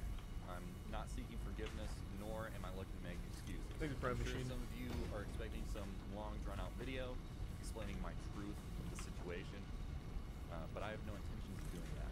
I'd much rather just tell you what I can do in the future. For the next year, I plan to donate 100% of my profits to charity. And since that day, he's uploaded 7 more videos onto his channel, and his views clearly don't match to those before the situation. So yeah, Carson is back, but with not nearly the same amount of love he once used to have. In fact, he gets hate. I forgot that he was doing that for the charity stuff. I mean, there are definitely trolls that just don't like him, but I think this is the perfect time to move on. Does he? Guys, I'm gonna give a quick update to the whole Call Me Carson. Oh, wait, actually, you might answer the question I'm about to ask. The situation, as you guys know, there's been a bunch of Twitch drama recently, and Hugbox actually wanted to add on to that. I won't say it like that, but I'll just say he did add on to the drama, though I didn't see anyone talk about Frog, this. Seabird, Just happened to stumble across it while doing my research. So here's Hugbox's Twitter, and Hugbox actually made a tweet longer with the title "Game Over." This got almost 5,000 likes. Like I would say, it got some attraction. I have no idea how I did not hear about this at all. But the tweet longer is it's a lengthy read. It's a very lengthy read. But I'll just give you guys the important sentences. I'm gonna try to explain the relevant events of the last couple of years in the most concise way possible. This was always written off as drama when I try to talk about it, but I only spoke of it because it really bothered me and I cared. It's not easy to be friends with legal action and you're just trying to tell me what's going down. That's why my tweets were always so critical. I'm not a clout chaser. I haven't even made money over the last several years. Only alienated my audience as I started talking about this stuff, and at this point want absolutely nothing to do with the internet. We'll start with the Carson thing. I read this and this guy tries to make this whole thing about himself. I vaguely heard about this. I will say off rip, him saying I'm not a clout chaser but calling this game over is kind of contradictory. That just immediately rubs me the wrong way. Started talking about this stuff, and at this point want absolutely nothing to do with the internet. We'll start with the Carson thing. I found out about what he did in March 2020, and for a moment considered tweeting it right then and there. Unfortunately, I did not have any concrete details initially. In fact, the few details I had were lies. The group had a meeting later that day which our manager, Ryan, told us that he had dealt with this several times before and we can make this go away. And some members of the group insisted we needed to stick by Carson. At this point, I was checked out for food, but naively was shocked that so many people seemed to value their thing. Over the next several months, I started asking around as to what others had been told, and found out that every single person was told an entirely different story about how many girls they were contacting and what their ages were. This pushed me to do something, and I had actually gotten the entire group to agree to recording a video of each of us simply saying what we were told and uploading it directly to the Lunch Club channel. No baseless accusations, no clout chasing, just the truth. At the last moment, many pulled out of the video because, in Shalat's words, he had too much to lose. Deja vu. It was never supposed to go through Keemstar. I'm gonna skip this paragraph. Again, you guys can just go to Hugbox's Twitter to read the whole thing because it is a lot. Carson had a whole Discord of content creators that aided him in strategizing damage control in the lead up to the drama alert, because naturally Ryan had gone behind my back, warned him, and tried to prep him. I know this because not all of them sunk and they told me what was up. Then the creators in that Discord fled like rats from a sinking ship when it was clear the situation was not salvageable. I called Carson several times in the days leading up to the drama alert because I did not want the venue to discredit the story, and I wanted him to take responsibility for his actions like a fucking adult. To this day, he hasn't even admitted to what he did, and everyone still thinks it was a 2-year age gap. That is not true. So we go to the responses on the tweet, we get stuff like this. I like how instead of telling us why it was worse than a 2-year age gap, he simply did that's rough. Elaborate on that. I hear that, Lamont. It's a very strange twit longer because, I mean, he's being cryptic like you said, but he says something about legal action, so I don't know that. I'm just the messenger. I want to make that clear. I'm just the messenger, and I just felt like I should update you guys since something else came through to the story. It's very odd that Hugbox says that there wasn't a 2-year age gap. It was that was not it, but yet this girl says that she's 17. But I also remembered apparently there were multiple girls. I don't know. It's very weird. What I'm telling you guys is not factual. Again, just the messenger. Yeah, this shit is so fucking messy. What? I guess now we're actually gonna talk about another YouTuber, you know, because we're continuing the video. Shout out to Finance Freddy's t-shirt. But yeah, let's head on to the next person on the list. I don't know much about Hugbox. So what was he saying? What was Hugbox saying then? Now I'm just left really fucking confused.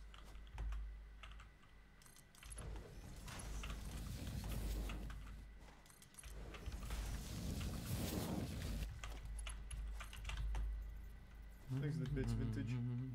Yeah, I haven't seen too much from it though, Vintage. Not since we first looked at it, but I am keeping my eye on it. So wasn't a whole lot of new stuff in the twit longer. All right. Okay. FaZe K and FaZe Jarvis. Oh, these are huge. FaZe Jarvis posted a video cheating in Fortnite. He was like, I'm trying out an aimbot in Fortnite for content. Got permabanned. Cried. FaZe K saved the kids. Kicked out of FaZe. Cried. And began as a Call of Duty sniping team. Members would achieve impressive clips only using sniper rifles and later create montages which would be uploaded onto YouTube. When FaZe Clan started out, they were all just kids in high school enjoying the most played game at the time. By 2012, the YouTube channel had hit 1 million subscribers, and it was the thing to know about FaZe Clan if you played Call of Duty. Everyone and their mom wanted to join FaZe Clan at one point. I wanted to join FaZe. 2014 to 2016 is when I would say FaZe truly. This was when the main members of FaZe all moved into a house in New York and called that the FaZe house. Many fans still say this was the best era to be a fan of FaZe. And FaZe hasn't stopped growing at all. They even have esports teams in every major video game. They also recruit athletes, and not to mention that their main focus is still Call of Duty, with members such as Swag. It's not their main focus. Call of Duty. Also, nah, they're much bigger than that now. The best member. FaZe Jeff. Yo Jeff, if you're watching this, I just want to let you know you're a huge inspiration to me, and thank you so much for always being you. Anyway, let's first talk about FaZe K, who joined FaZe in 2013. This was thanks to his sniping skills. He would upload gaming content and occasionally have his younger brother Jarvis join in on videos. What's going on guys, this is FaZe K, and I'm doing a Q&A today. I asked some guys on Twitter to ask questions to ask my brother, who is here next to me. Though K never got nearly as many views as his American peers, I'll give him credit for going outside the box and attempting to capture the more IRL side of gamers. And when he would get views, it was for very out-of-place content like water bottle flip videos. You'd never expect that to be uploaded by Damn, he did a lot of that. I mean, they brought in views, so he was doing something right. Around this time is when his younger brother Jarvis began uploading content of his own. But things would change in 2018 around Fortnite's peak. K would begin to make videos revolving around his little brother and Fortnite. were immense, and at this point, Kid was living in a new LA FaZe house, or the Clout House. Either way, it was a fucking influencer house. Eventually, thanks to his skills and very, very saturated thumbnails, Jarvis joined the one and only FaZe clan in 2019. But momentum only continued. And then Jarvis got banned from playing Fortnite due to using hacks in the game, aimbot to be specific. He wasn't playing competitively, he just downloaded some mods and wanted to make a cool video out of it. I'm truly, like, so sorry. Epic, I know I have to take accountability for my actions, and you know I'm gonna do my best to accept any punishment that, like, comes my way, whatever happens. Epic Games decided to make an example out of him and ban him from He's still banned, right? No, this doesn't mean that when he goes to his friend's house and picks up the controller, the FBI just breaks down the fucking door and arrests tier 1 him. spicy. It just meant that if he made any new accounts publicly, they would all just automatically get banned. This also meant Jarvis had to switch content. He basically became... It's just such a stupid idea. Like, I don't remember how old he was when he did it. I think he was probably like 18 or something. But what a dumb fucking idea. I'm going to knowingly cheat in this game for a video. Like, I don't know what you would possibly expect to happen from that. It's so... Like, I feel like almost bad. Because to be so stupid to think it's a good idea, like it's... I don't know. Still, very, very dumb.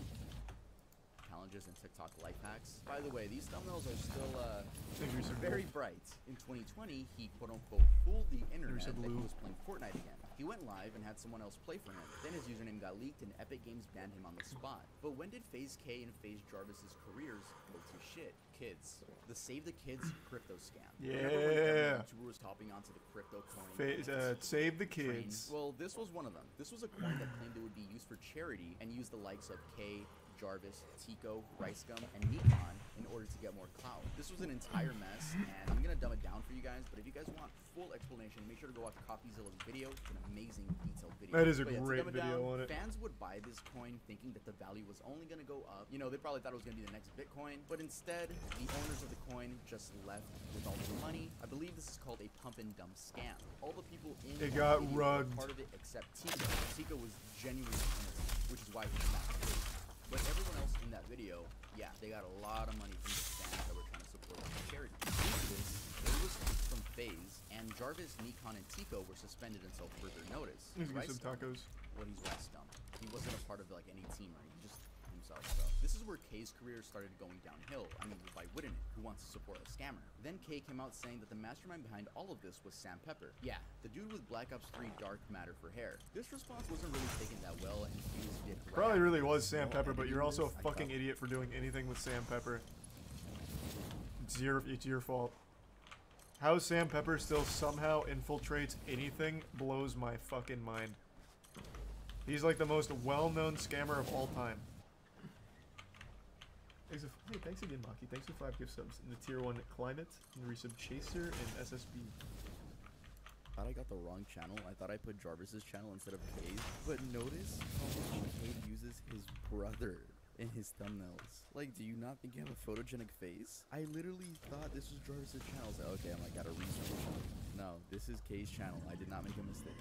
Again, please stop the oversaturated thumbnails. Jarvis had a boxing match, which he won, and he was back in FaZe. Then, this video was uploaded. Why I left FaZe Clan, where he explains that he left FaZe Clan because his big brother was kicked. Weird for me because I don't want to be a part of FaZe if, like, you're not in FaZe as well. Oh, that's so wholesome. Me and you, we started YouTube since the very beginning. All of this happened because of you and you pushing me to like make videos, start vlogging, start beaches and the resub really all happened because you pushed me to do it. Aww, tier 1 so swoosh and sweet. tier 1 Except Carla. not really, because this is when Jarvis would begin uploading less frequently and get less views. And no, YouTube Shorts don't count because those views are from randoms and not your fans. I forgot to mention that they have another channel called Jarvis and K. Oh, nice. They do upload more frequently, but the views aren't there either. And for some reason, while watching their videos, I feel like they're always finding a way to diss FaZe. 7 months ago, I left FaZe Clan, and after watching these TikToks, I think I made the right decision. It's like I get the vibe of like biting the hand that fed you. I mean, even the fans dislike the videos. And it's very weird. I don't know. seems like they have a big ego after leaving FaZe. I truly believe Jarvis could have saved his career by just staying in FaZe. It doesn't matter if you were banned from Fortnite. There's new Call of Duties every year to make content on. I get that family comes first, and that's super respectable that he did that, but What is K doing? I know he showed his channel, but is that really all he's doing? Yep. That's really all he's doing. He legitimately does just use his brother in every single thumbnail. I would have no idea this is K's channel. Legitimately. There is nothing here that tells me this is FaZe K's channel. That's crazy. But man, this content does look fire. Awesome. I asked her to be my girlfriend on camera. Whoa. I exposed Jarvis playing Fortnite? Oh no. And what is Jarvis doing? Maybe Jarvis only has K in the thumbnail. That'd be huge. No, I guess not. He also hasn't fallen off nearly as hard. Yeah, it's mainly just K. So Jarvis has 2 channels? Well, yeah. Jarvis and K have 2 channels. They have their own, and then they have the FaZe and Jarvis channel. Or the K and Jarvis channel. joining FaZe doesn't mean fuck you, bro, to your brother. It just Makes means the you're looking bits out for fist. yourself. It's quite literally your livelihood. Nowadays, That's a good question, they both Fist. upload I don't know. shorts and Mr. Beast inspired videos, but it doesn't seem their audience is there anymore. Jarvis had a video get over 1 million views recently, but it's because FaZe members are in it. Pretty ironic. I mean, you could have stayed. You could have fucking stayed in the group. But yeah, let's head on to the next one. Kiwis. Kiwis first started getting popularity in I forgot about this one. 2015 when he was part of the Call of Duty team Red Reserve. This team was seen as a stepping stone to FaZe Clan. During this time, the Red House became a thing, and this included Formula, Random, Who? Mix, Kiwis, Oh, man. and Gandhi. Since we're Crazy, talking no one about Red, remembers I gotta this. mention Red's best member, Gandhi. He was always the best person out of their crew and had the best content, and it just sucks that he got grouped with these. I won't spoil it. I'll let Tub This house explain. had a life of its own. Like the chemistry It's pretty was bad, there, and though. The Gandhi vlogs were sweet and to the point. They weren't seen as rip-off FaZe anymore. They were just becoming Red. Until one day in 2016, Keemstar uploaded a video where Kiwis attempts to justify why he sent a 12-year-old girl images while he was 17. And that had started a year and a half before the interview. So now the girl was 14 and he was 19. Either way, it's fucking disgusting. And then he proceeds to shoot himself in the foot. Because okay, so it was just weird. You sent pictures when you were 17 and she was 12. Now, I believe she said that She said she was 14. I believe. And the kick logs will prove it. Like if you guys Ugh. get it, like Okay, it's there, but she said she was 14 or whatever. But It she was a month ago. Yeah, and a month ago on Snapchat, yes. Okay, so a month ago you sent her a picture. Yes. But the problem with that is you're 19 and she's 14 at the time.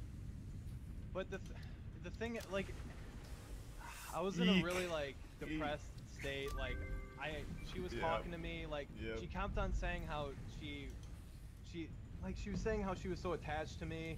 And I was saying, and she said how she wanted to meet up, and I said that's really weird. I don't want to meet up. Like that's something you can't bank on. Like that's just really weird. I don't want to do that. And she's claimed that she wants to meet up with other people. There's another person in Red that she talks to that she wanted to meet up with. Specifically, and we can talk more about that in private. But oddly enough, this wasn't the end of his career. He continued uploading and even uploaded a response video where he flat out victim blames the girl. I shouldn't have trusted this girl. I shouldn't have. I don't know why I did what I did. She convinced me that I could trust her, and it was a mistake. And that's something I will never make ever again. This girl lied about her age and convinced me to send her pictures of myself. Like she sent pictures to me too, but his audience seems to have liked and supported him. By this time, everyone knew about the situation. And due to living I never saw that. This man's just out here confessing to full-blown crimes without knowing it. Thanks to the resub Helicity, Waifu, and Jay. I only knew that first part. So the dude straight up like admits like, hey, I thought she was 14, so I sent her all these nudies. And that's why I was, being romantically involved with a 14-year-old. I didn't know she was 12. She fucking lied to me. Can you believe that? That bitch. I didn't know he even made a response video where he just like straight confirms it and then makes it clear that he also received child porn. Yikes. in the Red House, the address was public. I don't know if they publicized it themselves. I'm sure they wouldn't dox themselves so fans could come over and say hi. But Their address was known. Anyway, Kiwi's got confronted at his own house by a random person, but it was done horribly. The person called him a... Like, the dude filming could have at least said some factual stuff instead of just saying that he's a... Red Formula. Yeah, the leader of the Red Reserve. How's it going? What's good, man? How you doing, man? What's good? You a fan? Yeah, I'm a fan of the Red Reserve. Is Kiwi's around? Yeah, he is. Do you think I could talk to him? Yeah, sure. You wanna come on in for a bit? Yeah, sure. What? Red Kiwi. Oh, hey, what's DJ up? Titty Mac. Yeah, In what's real up? Life, the man with the big shorts. Yeah, what's up, dude? I wanted to ask you a question. Yeah. Why did you touch that girl? Oh, you think you're funny? Yes. That is not funny at all, dude. Alright, you gotta leave, dude. You gotta get out of the house. Why did you do it? You gotta get out of the house. Why would they invite this guy in? Yeah, I know the whole story. Get out of the fucking Why house. did you do it? Why did you do it? You sent your dick online Get to out a of girl the house. that was 14 years old. That was 14 years old. Do you realize? Do you not understand that she completely lied about her age? Get out of the house. It's proven. Get out of the fucking house. That's why I'm here. The reason why Kiwi's story is so odd is because he never stopped uploading. Why the fuck? How dumb is that whole house? What? Is everyone in that house just an actual fucking idiot? It's so fake. I don't know, man. It may be. I choose to believe that over them being that fucking stupid. I don't see why it would be fake though, because then that once again just puts it in the public eye that this dude was sexting a child, sending and receiving pictures from a child. So why would they try and make a fake video about it? Like, that seems like a terrible idea. Crazy. He even peaked in 2018, 2 years after that situation. This is, of course, with the help of overly saturated Fortnite thumbnails. Yay! Fast forward to 2021, and skipping over his new team, which failed, Drummler uploaded a documentary about him, and he got dislikes for a little bit, but kept uploading. His views nowadays are nowhere near his peak, and it's just sad, really. Seeing when YouTubers ruin their careers, but don't have anywhere else to go because they make their money on the internet. I mean, they could go work at their local Food for Less, but I think at that point of being a YouTuber, your ego's really high, so you just don't want to do that. And there's a chance you could get recognized, it's just always gonna be awkward. We're literally watching these people die inside. Yeah. Alright guys, thanks so much for watching the video. I just want to say I don't condone the harassment of any of these people. I don't want my subscribers to be those subscribers that go to these pages and leave hate comments. Don't do that. Let's just watch from the sidelines, chill out. But looking at all these names, the only person I would say really didn't do anything wrong, just made like a bad decision, was Jarvis. I don't think he did anything to get canceled for. Yeah, his was very stupid. He cheated in a game, and the game happened to be his cash cow. I agree. Out of everyone on this list, Jarvis was like the most trivial, the most innocent. He cheated in Fortnite because he's a fucking idiot, and he got banned for it, which cost him like his career as a Fortnite creator. But he's still doing fine. Oh, actually no, he was in Save the Kids. Actually, I forgot. I actually totally forgot he was in Save the Kids. Never mind. It's crazy. Every time I hear Save the Kids, I only think of FaZe K. Yeah, never mind. I totally forgot that he was also part of Save the Kids. Fortnite, and he chose his brother over FaZe Clan, which I think was the wrong decision. Yeah, just wanted to make that clear. Leave a like, make sure to subscribe to the channel, and make sure to go to earldoesn'texist.com to get yourself some new Earl clothing and use code BACKTOSCHOOL. You said Lumi in Hyon? Yeah, music video coming out soon. The name of that song is Overdose, and that'll be part of my 9 to 10 track EP. There will be a whole movie on this channel, so I can't wait for you guys to see that. I'm so excited. Sorry for missing an upload. I was recording a music video for that. So follow me on TikTok, follow me on Twitter, follow me on Instagram. All the apps are right there. Specifically TikTok, like I hate when I pop up on lazy. your page and they're like, "Oh my God, you have a..." Yes, I have all social media. Bro. He's using Lud and Schlatt's music. I'm gonna go have sex with your mom, and I'll see you guys next time I upload. You're right, actually. That wasn't that. Yeah, this is 8 hours old, so I actually think that was Lud and Schlatt's Music Emporium. So is Kiwi still uploading? Holy fuck. I got you. Yeah, that's further evidence. Unless you're like literally thrown in jail. If you just ignore it and keep posting, you'll be alright. Goddamn. He doesn't get nearly the views he used to, but I mean that's still enough to make a living off of. What about Mini Lad? Yeah, his is the same deal. We already talked about that one. He doesn't get the views he used to, but still enough to make a living. Ugh. What did Mini-Lad do? Oh, that's another huge story. I don't even know where to begin.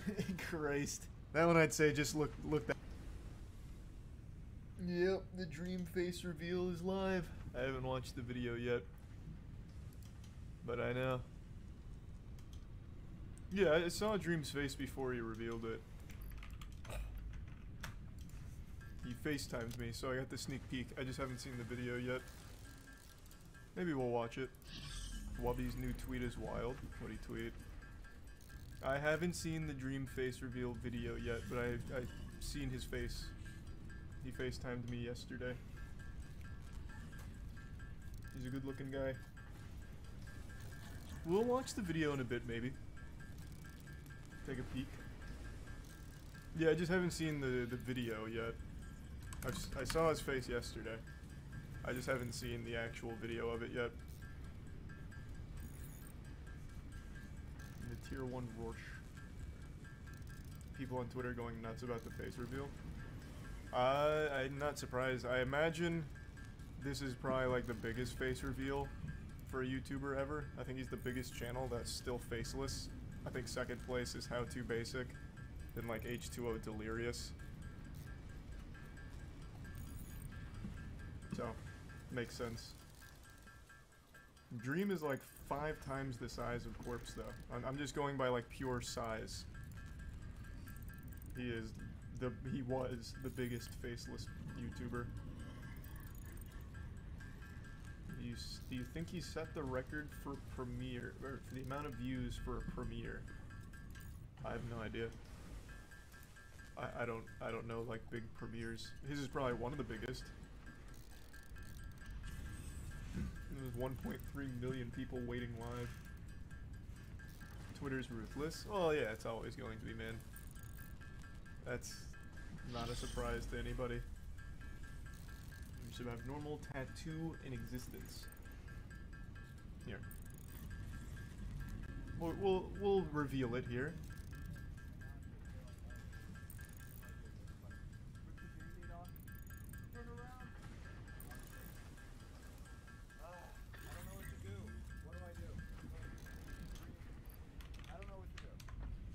Exit the resub loom.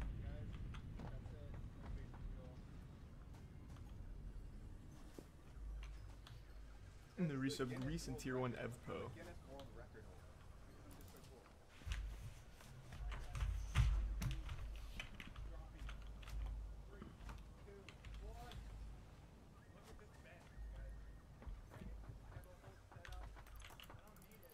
Exit the resub Zill.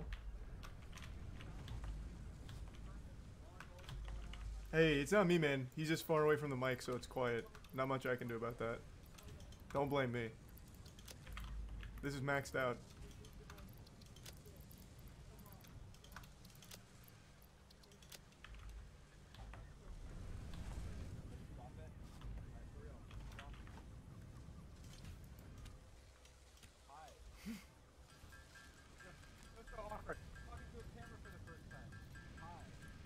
Damn, that was aggressive. I thought it was gonna go like 4 minutes.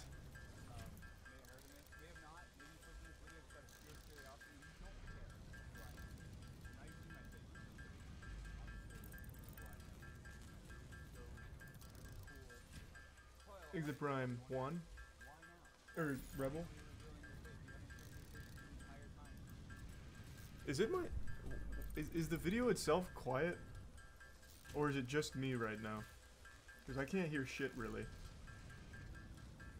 No, the video is actually quiet. Okay, cool. So this one is legitimately out of my hands, so you can't blame me. That is not my fault. Yeah, he's a good-looking guy. I have the volume booster, but I never use it. I've never needed to. Thanks to resub dev. Look at the comments. I'm going to guess 150k comments already in just an hour. 93k. Damn, I was close. God damn. That's close. 93k versus 150k. We're in the same ballpark.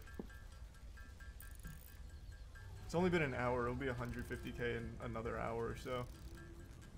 He has your cheekbones. No, he doesn't. He has much sharper features than me. If I didn't have a beard, you guys would see how round my face is. I do not have sharp features whatsoever. Yeah, I know, man. That's just Twitter in a nutshell. No matter what Dream would have done, it would have ended the same on Twitter. It is what it is. I'm sure he knew that going into it. There's just nothing you can do. That's just Twitter in its entirety. This man could have legitimately looked exactly like Henry Cavill, and Twitter would have still done exactly what it's currently doing.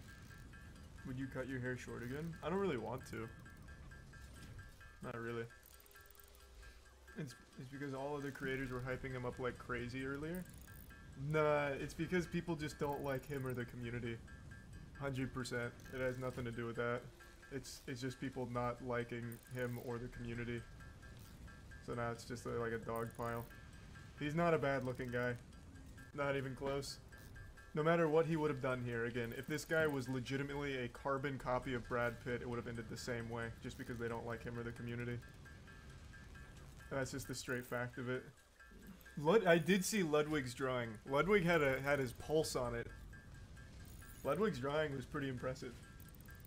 Did you see Ludwig broke his viewer count record? Oh, because he streamed the Dream face reveal? He had 150k waiting for that? Good shit, Lud. Dream's face out here just given. Thanks to the resub Ash, Deku, and Yang, and MTX. I don't know, face reveals never seem like a good idea. I think they absolutely are. I think there comes a certain point where you're very limited when you don't have your face out there and the content you can make. At least that's how I felt at a certain point. Like, you'll notice the people that don't reveal their face are still doing the exact same content they've always done, and that just leads to burnout and boredom. Eventually the viewers get tired of it as well. So I think it's smart from Dream to do this, because now he's going to start doing like IRL stuff. He can do like actual collabs, do other kinds of content. It just opens up an entire new avenue. VTubers aren't even a good example. That is their face. So their model, that is them. So they can do whatever content they want, and they're not restricted to just like one thing. Well, assuming of course the technology allows them to, I guess. Oh, that felt amazing. Yeah, VTubers have concerts, VTubers can have interviews and talk with each other, go places. Like, you can't do that when you're just a faceless gamer. You can't have concerts, you can't have interviews or face-to-faces or anything IRL or any of that shit. Everything becomes a podcast. Charlie, you're wrong. How? That's just like an objective truth. If your face isn't out there, how are you going to do IRL content? Here, let me check out Lyric's IRL content. 7 years ago. Yeah, these are going hard. Swagger Souls, his face is his helmet. Like, that is... I am talking about completely faceless. Like Lyric, like H2O Delirious, like How To Basic. They are restricted to just that content that they're currently doing. VTubers do meetups, concerts, all kinds of shit. So I think it makes sense why he'd want to reveal his face. Probably got tired of just doing Minecraft forever. Or just gaming forever. I know Lyric's shown his face, but he keeps it private. And he sticks with just gaming, which is totally fine. But at a certain point, I think that just gets boring for the creator to only do one thing forever. You see Nux is doing a face reveal? No, I can't say I've seen that yet. First I've heard of that.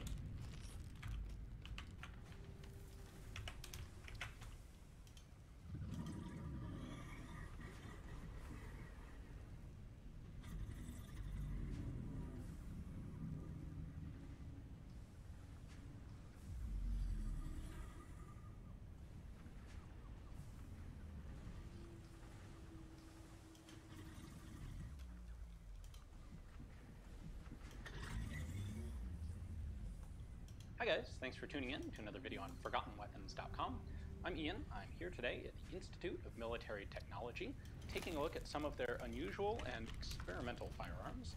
We have a really cool one here today. Now, this is a British Farquhar Hill semi-automatic rifle. I had a chance to shoot one of these many years ago, and it was one of the very first videos I did for Forgotten Weapons, and I have regretted ever since that I didn't have a better camera and wasn't able to take the gun apart and really show you how it worked, or for that matter, figure out how it worked for myself. Now, we have that opportunity. So I will be splicing in some of my shooting footage from that original video. That's why the shooting footage is much lower quality, but it's really cool, and this is an awesome gun. So the backstory here is this was developed by two guys working together. A guy named Mowbray G. Farquhar, who was a financier type. He was the money in the deal. He came from Aberdeen, or Aberdeenshire. And a guy named Arthur Hill, who was the gunsmith. He was from Birmingham, and he was the technical side of the project. Originally, this was patented in the UK in 1908 and in the US in 1909. And in its first version, under that patent, it was actually a long recoil gun. Clearly, Farquhar and Hill, one of their primary considerations was poor quality ammunition, because the two different designs they came up with are both very safe and very adaptable to overpowered ammunition. So long recoil is a very safe system, like the Remington Model 8 or the French Chauchat. But in 1911, they ditched that system and they went to a gas piston system instead. But it's a unique gas piston system. What they have, and I have this rifle here. I also have a second one, a sporting model of the Farquhar Hill, which is in better condition, and we have taken apart. So I'll be able to show you exactly how this works in a moment. But basically what happens is you have a mechanical valve inside it. You have two separate mainsprings. When you fire, gas is taken off of a port here, and it pushes a gas piston back a couple inches, and the gas piston moves to about this point and then locks in place. So at that point, the bolt has just started to unlock, and at this point, any excess pressure cannot move the gas piston further back. So excess pressure is forced to vent out the barrel. Thus, no matter how high of a charge you have in the chamber, the amount of energy pushing back on the gas piston is pretty much constant. Might go up or down a little bit, but you're not going to be able to just blow the gas piston out by having an extra high charge in the chamber. At any rate, once the piston moves back to here, it locks. At that point, the bolt is moving backwards, not under a direct connection from the gas piston. And that's where this is different than most guns. Typically, on a gas piston, the piston hits the bolt. Either in a long stroke system, they're permanently connected, like on an M1 Garand, so the piston moves all the way back with the bolt. Or in a short stroke system, like for example an AR-180, the piston just moves a short way and then stops, and the bolt moves under residual energy. In this case, the piston compresses a spring, and then the other end of that spring moves the bolt, so it's buffered in a way. And you won't get transmission of all the pressure from the piston onto the bolt. So it's a very safe system, and it gives it this kind of interesting, unique recoil impulse, where buffered really is the word that applies. The recoil impulse is delayed slightly, and it's softer because there's this intermediary spring kind of mediating everything that's going on. Now, beyond that, we have a two-lug rotating bolt system here on this side, which you'll see in a moment. There's a big cam track that operates the bolt to rotate it. This is the military version. Now, this gun was, this design started in 1911. In 1917, it was formally adopted by the British military. They thought, okay, we can make some use of this. Airplane pilots, I don't know if they were planning to use them with ground troops, that's possible.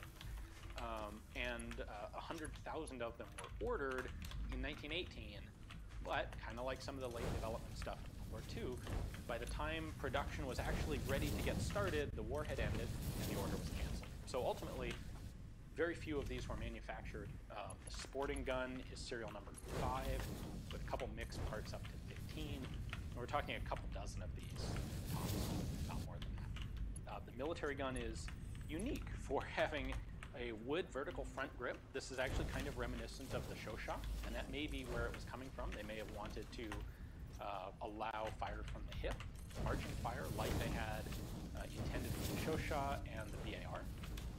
And then it had a large capacity magazine. This is a drum.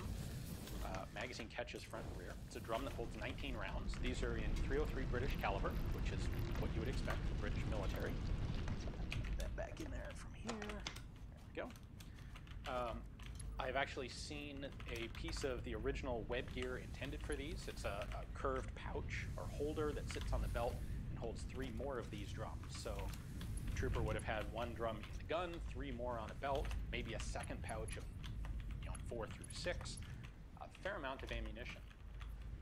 And they're a really comfortable gun to fire. They are a bit awkwardly long, but as a self-loader in World War I, these are really cool. We do have this bolt carrier and dust cover simultaneously that is going to cycle back.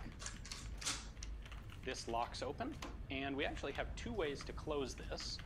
We have a release here that drops the bolt, or in classic early automatic rifle design, you can pull the trigger and drop the bolt.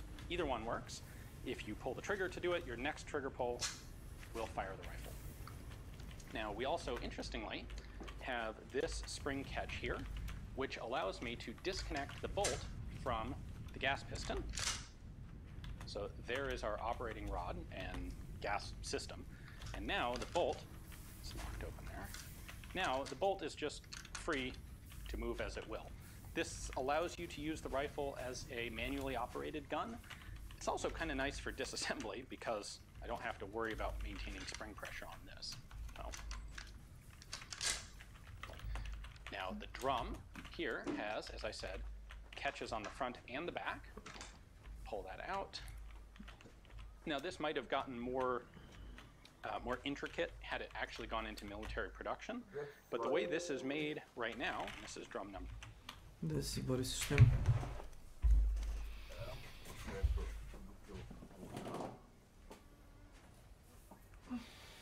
Prošeta kuća, a?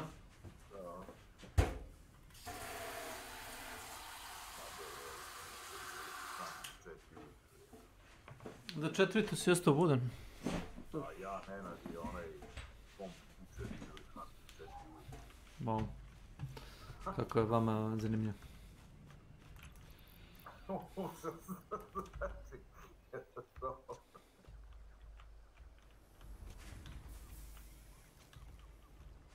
Ali ko od vas spavao, pitam se. Treba nas malo neki psihijatar da pozove na razgovorima.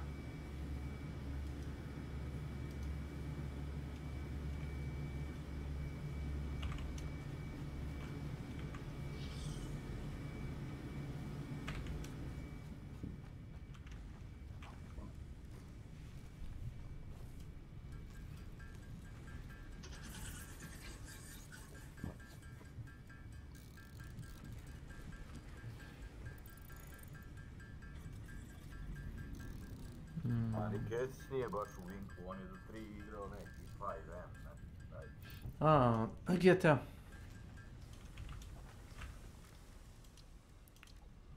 Možda je testirao računar sa onim overclockom što je napravio. Ne znam, uspeo da upitam se deo. Valjda. Pitaš mene. Kao da ja znam.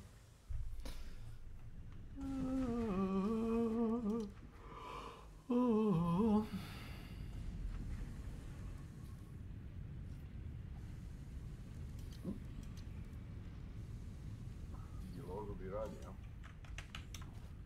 Tjelozubi. Galamđija Drekavac. Tjelozubi sokol.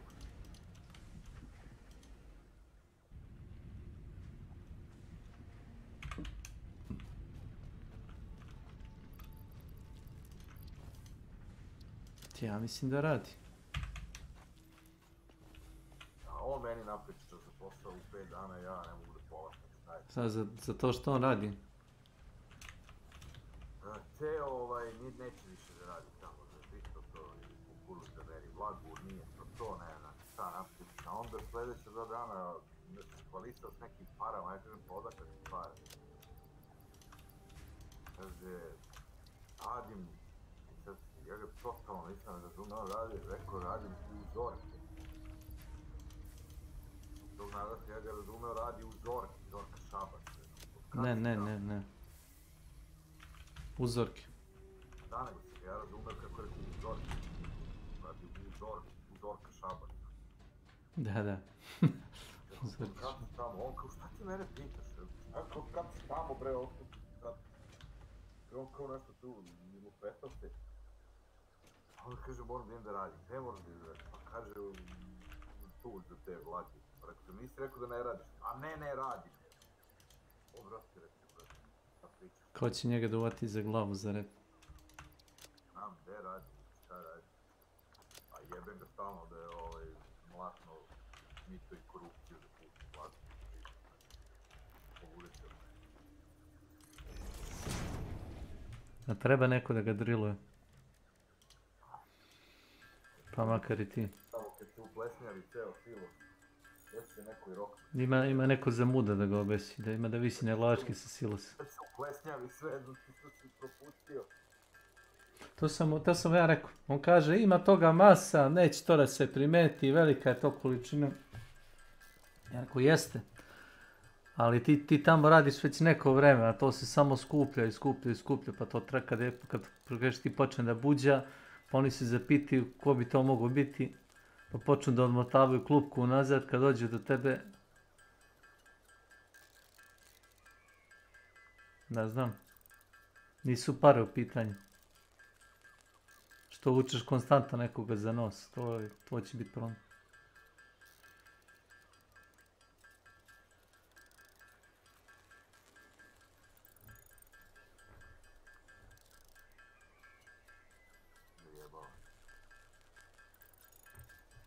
Kaže, lako se zebati sa sirotinjom.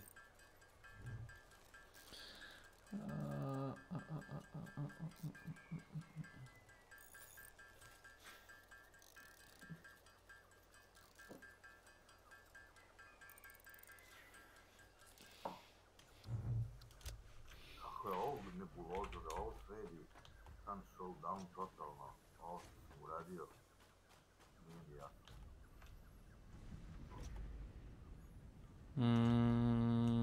Nije tu stvar u Hunt Showdownu, stvar je tome, ta igra je neoptimizovana samo za sebe. Ti si tražio... Hell Let Loose, što je prodjelo sve drugo, to smo drugi komp.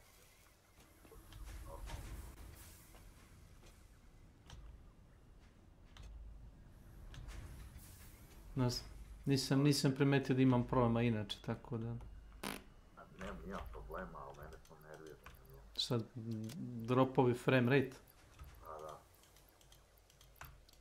Ovo isto ne vuči grafiku na full loadu, razumiješ? Se mene tiče, to je loše kodiranje s njihove strane kao developera i to je to. Što vuče grafiku full loadu, nego i patimo me dodatno ne nerviralo, nego izvučivalo.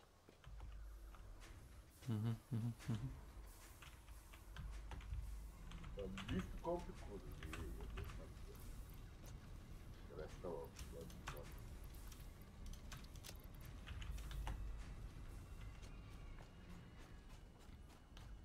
lik na Redditu, smeje se Da? Kaže, kod high-end kompjutera, kaže, najgore što misliš kad kupiš tako skupu stvar. Da će sve da radi. Radi sve u full, kaže, pa nije baš tako, kaže, baš kod tih high-enda imaš spikovanje da potiviš. Zato što je toliko napredno da ljudi koji su ih napravili ne znaju šta da rade s toliko jakim harderom. Ja baš pričam koja sve sranja tu šalala, ali kod gore, kaže, da, slažem se s tobom. Camp Showdown je izuzetno dobar test za stres. Evo se svetim jeziš kako se nervira kad pogine. Rekao ne test za stres, nego jezivo. Ja sinoć što nisam razlupao monitor. I ja ne mogu ti opišem kako sam povudan. Ne bi ga nikad razlupao, ali u trenutku sam nervni slom. Pazi ovo, uđemo ja i Nenad u duvac. To oni što su tek počeli da igraju, jel tako? Što mi je Nenad rekao. A ne, ono što sam ja ubio, to isto. Pa je onda on prokomentarisao da nemoguće da ti ljudi imaju više od sat vremena u igri. A imaju, gledao sam ja posle, jedan ima tipa, svi su preko 1,5 KD, ali jedan je tipa to ti ništa ne znači. 140 smrti, jedan je 110 na 70, a treći je 8:7. ono su neki početnici. A verovatno su da instalirali igru, pošto ono, sad i na spawn pointu krenuli nešto mlati po zombijima, ja otrčim tamo i sa Springfieldom i tu trojicu postigam za 3 sekunde. Ali ne to, nego pre toga, tu je bio i Vučak s nama, nego pre toga igrali ja i on duo se. Ide sale mapa i napadnemo tim jedan što je bossa mlatio, Nenad ubije jednog, ja skočim na drugog, od gore skočim i bukvalno ga prekuljem sa onim Light Knightom. Ubijemo bossa i on kao ćemo napolje i ja kažem ma ajmo na ovaj drugi, on kaže pa krenuli. I krenuli na skroz gornji deo mape, levo, na ovih strašni vid, trk i pazi stignemo ih neki. Da, znam. I? I Nenad se zatrči na breg neki, mene napadnu 2 psa, ja ubijem 2 psa i Nenad dobije headshot i evo trčim oko brega prvog, roknem odmah, headshot faksom, iz drugih krenem da se napucavam i ubijem da 2 mečka i ostavim 20 health, a Nenada zapalili i ja trčim da ga ugasiš. Da. Odjednom s leve strane još 3 kera me napadnu. I 2 ubijem onako prvi udarcem onog Light Knife i nestanem iz stamine i trećeg, najgore udarim 3 puta onako bez daha. Pasla.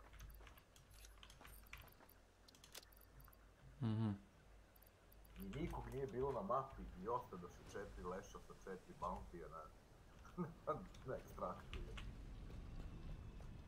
To ti je neverovatno. Koliko 100 puta desio.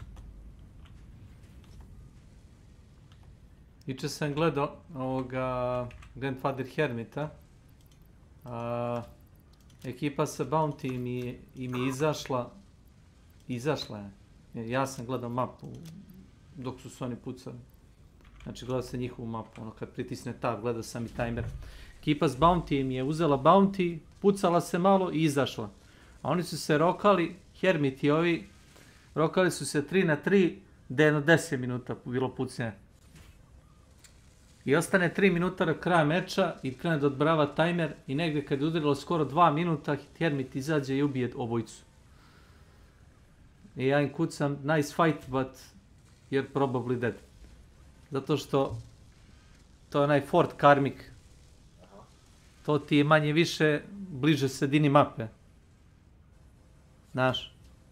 A izlazi su ti recimo 200-300 metara na svaku stranu. Na koju goraći stranu dode, 200-300 metara su izlazi. Znači za 2 minuta nema šanse da pretrčiš 200 metara. Nema trika. Jedino da upališ neki cheat za brzo trčanje. Znači normalnim trčanjem nema šanse da stigneš. I sve da imaš full stamina. I oni ono kao probuj da trče i kurac. Vide i on sam, znaš da nema šanse da stigne. To ti je kad dobiješ bitku izgubiš rat. I jesi ti njih ubio i bounty je bio vaš, ali na kraju su te kerovi zabili. To ću da kažem. I ti tu ne možeš ništa da uradiš. I to se dešavalo. Pa šta ti hoćeš da igra pobije sve kerove za tebe da ti ne bi umro na kraju, jel? Ne to, nego 3 puta sam ga udario onako bez daha. Da. I ladno nije trko. Zato što možda bar jednom ti nije registrovao taj udarac jer je skočio nazad. Dosta puta ti herovi urade animaciju kad odskoče u rikvarci ne uradiš ništa. Juče sam isto leteo da... Imao sam čak onaj Romero sa skirčetom, letim u 4 komada. 3 ubijem iz prve, sa 4. se izmlatim 5-6 puta da sam ga udarao. Ko 4 puta, jedva ga ubi, 5 puta, ne znam, znači ono, ko da ne registruje ovdje udar.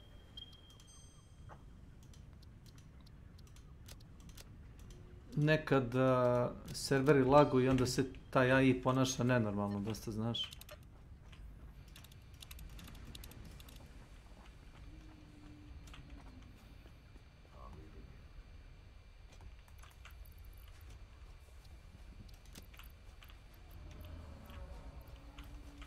To ti to. Neko, to ti je to. Nekad kažem serveri se ponašaju dosta nenormalno te AI laguje. Narečito tako brz AI kao... Može emulator možda te ubije ako server laguje. Ne možeš da ga stanuješ sa light atakom. Da, i uči isto jednog emulatora. Dok sam ga nabo, jebo mater ako 3 puta nisam u prazno udario. Kuda trči oko mene? Zato što on toliko brzo udara da ti ne možeš da stigneš da ga ono uopšte ošamutiš. Koliko te on brzo klepeće. Ali ovo kad sam ti učitelj me ubio sve dva, što se probjerao, jebem mudru, jebem ti mater. Bilo sam u 10-11 ulici, nema pojma, sve mi celo ulici.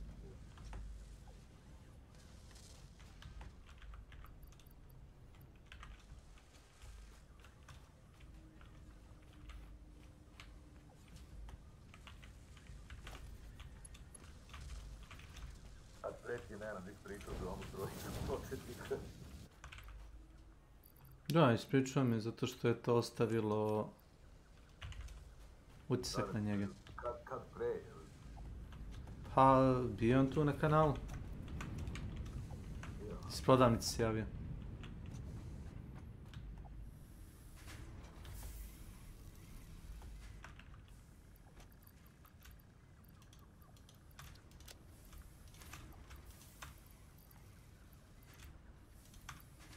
Niti baš svaki meč takav, znaš, ima ljudi koji pruže mnogo jači otpor nego ti, da kažemo, nobovi, noveli.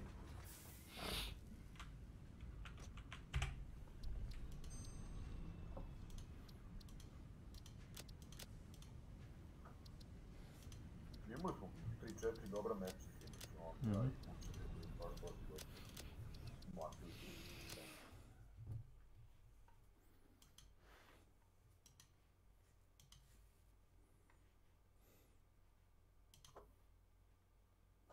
Ko da su ovaj Mozi Nagar pušku nešto redukovali u udarnu moć, ja.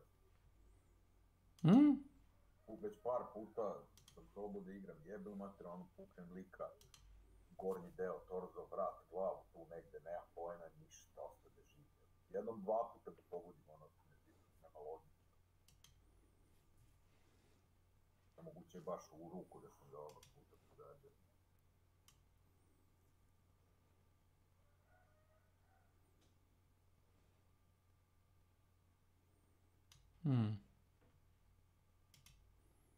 Ne znam.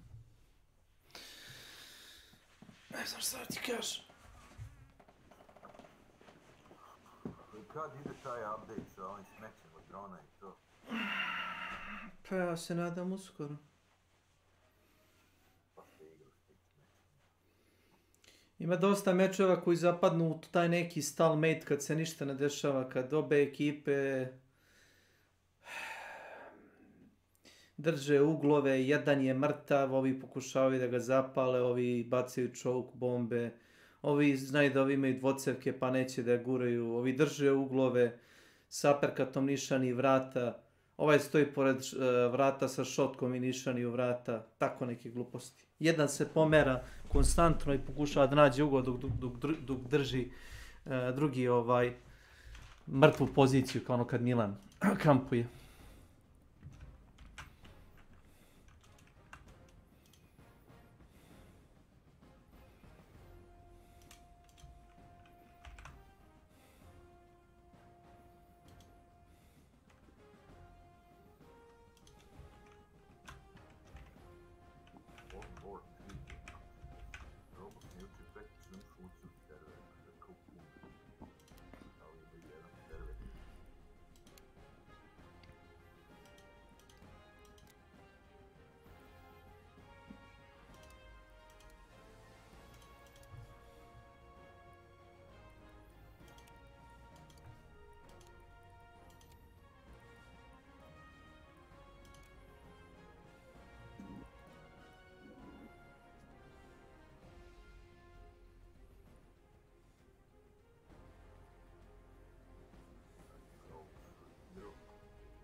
Ispečuje servere ili će opet da bude timeout.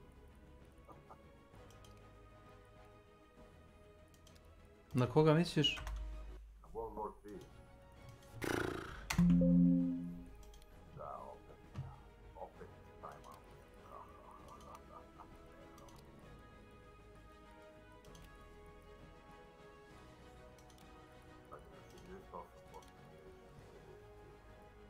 Ja mislim da oni stvarno imaju jedan server.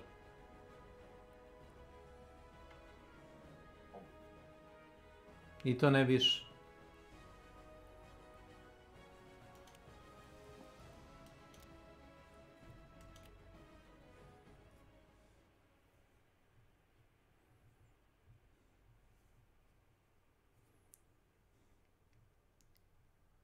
Mogli malo da se potrude,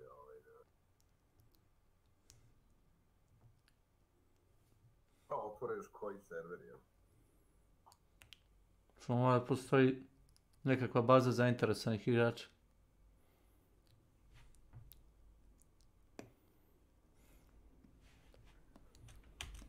Makar da omoguće private server hosting pa da ljudi koji su zainteresovani uzmu sami da hostuju.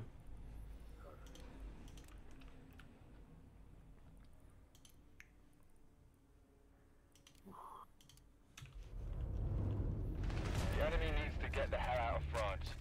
Let's give them that first little nudge today, shall we?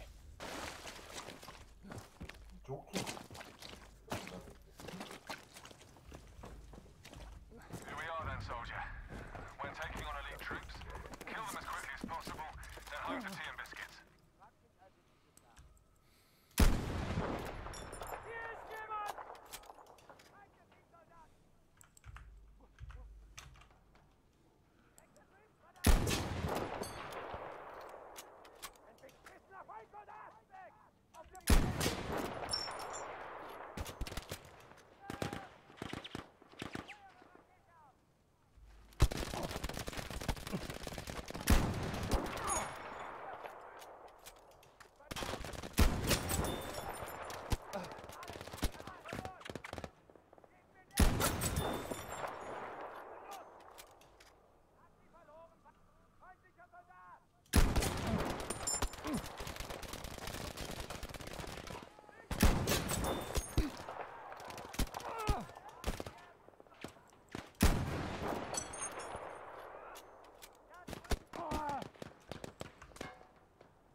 Okay, squad. If you've been dreaming of a dangerous trip to Esco, then today's your lucky day.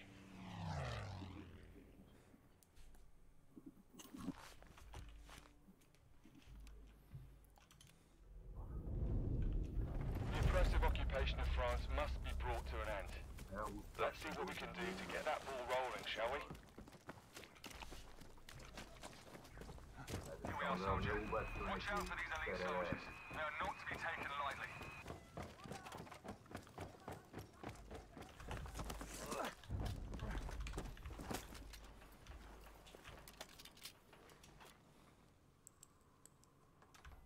To se možda i ne desi, jer...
Šta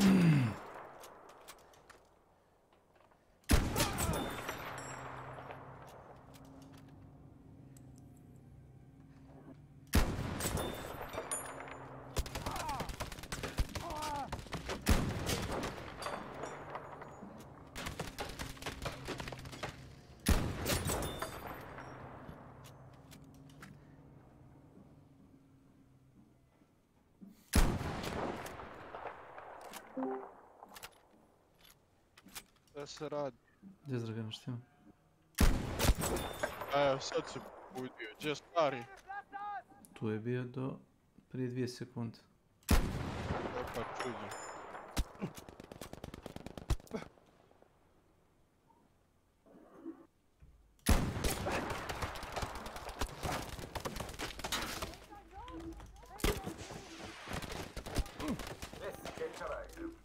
Gdje si jebot?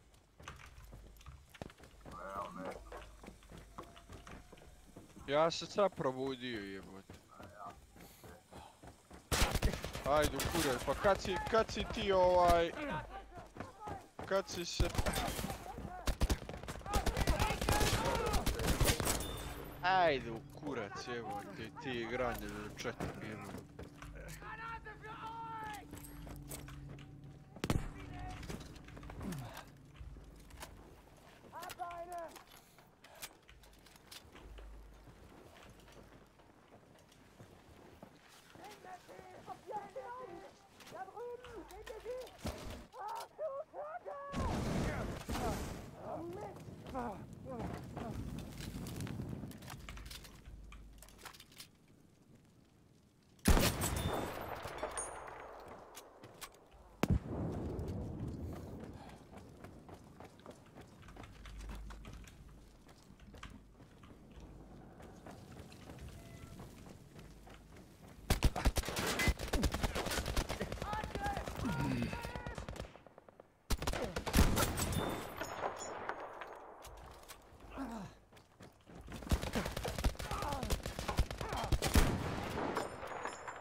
That's how it's done.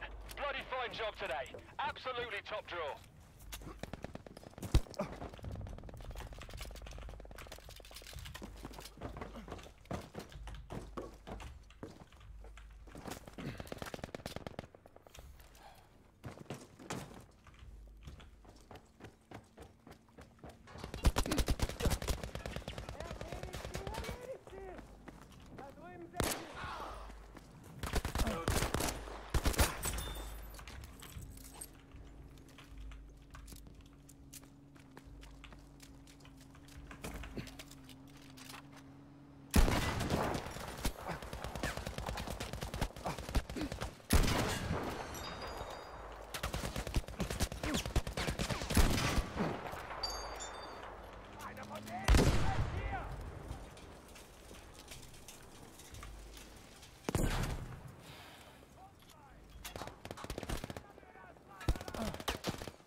hold this position.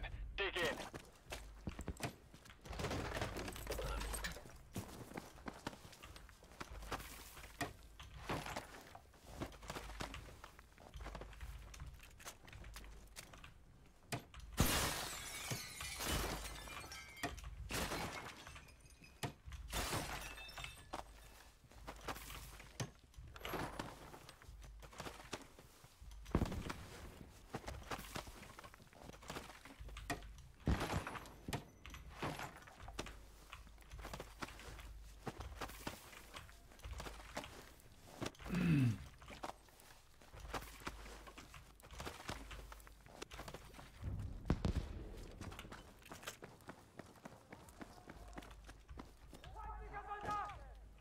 Wipe out those attackers. You need to keep the extraction zone clear so we can get you out.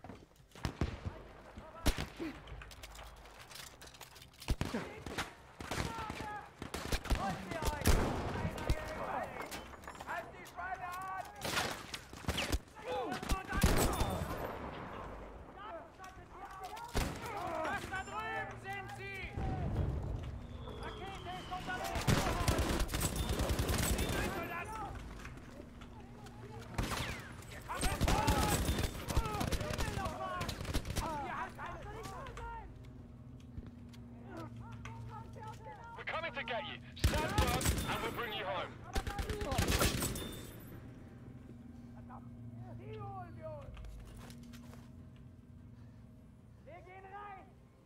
Sie haben Angst vor uns!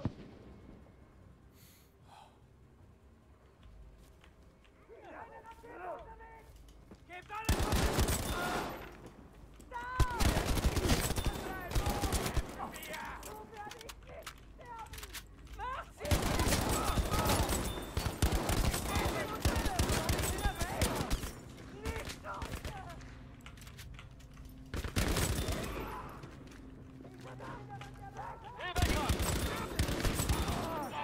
Soldier, stand brave. You can do this.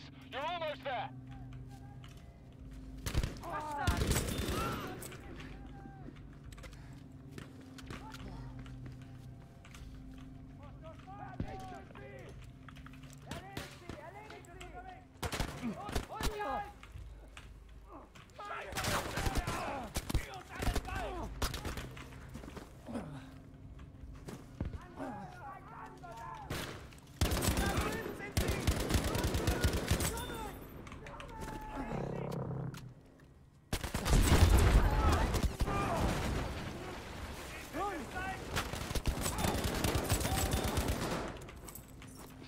Soldier, do not follow me now.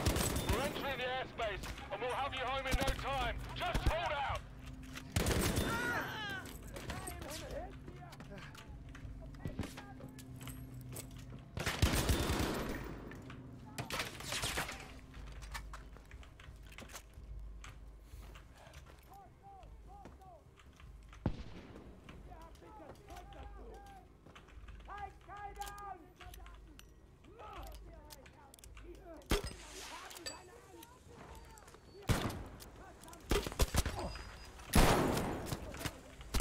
Neurotic_official said.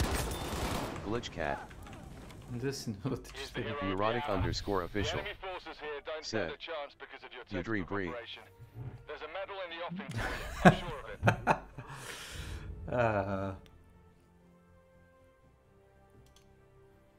Digo je Nenad u monitor.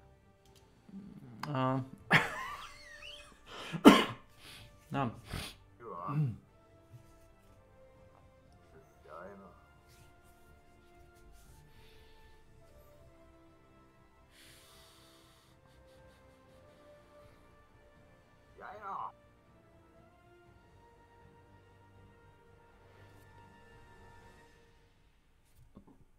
Kako ide PUBG? Ili to samo za vikend si cepa, a?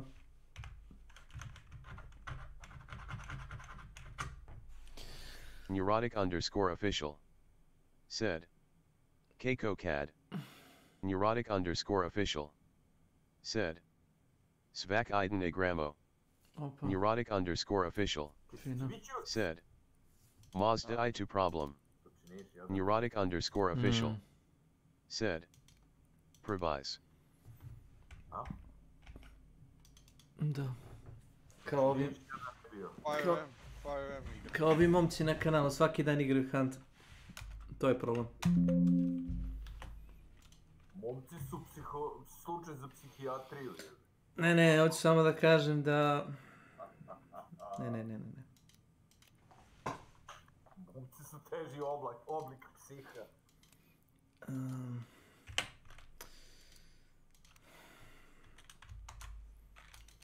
Nađite neku drugu za animaciju, nije to jedina smeće igra koja radi normalno. Imaš ovaj Battlefield 5 koji se zabaguje i sad jebe sojke. Samo da ga restartim. Neurotic_official said. Mazinam kad obi samo to rokeju. Što ne igrate Red Dead Redemption 2? Napravite bandu, idete pljačkat. Neurotic_official said. E ovo solo sam se preseo posi com nesto novo. Pa šta ćeš kad nisu napravili recimo ranč u Red Dead Redemption 2? Said. Igro sam to sam ali nikad online. Neurotic_official said. Pogbones. Pa... Nemaš da... Tu su veliku šansu propustili u Rockstaru što nisu dali opciju igračima da naprave recimo salon. A imaš salon kao neku šupu, imaš jebeni podrum koji možda točiš piće. Ali nije to. Znači veliki ranč, razumeš, da možeš nemam pojma, da cepaš drva, da tovariš seno, da recimo obrađuješ kože, da pripitivaš konje. Zamisli dođe ti tamo neki huligani krenu da ti pravi haos. Onda uzmeš i pobiješ govno.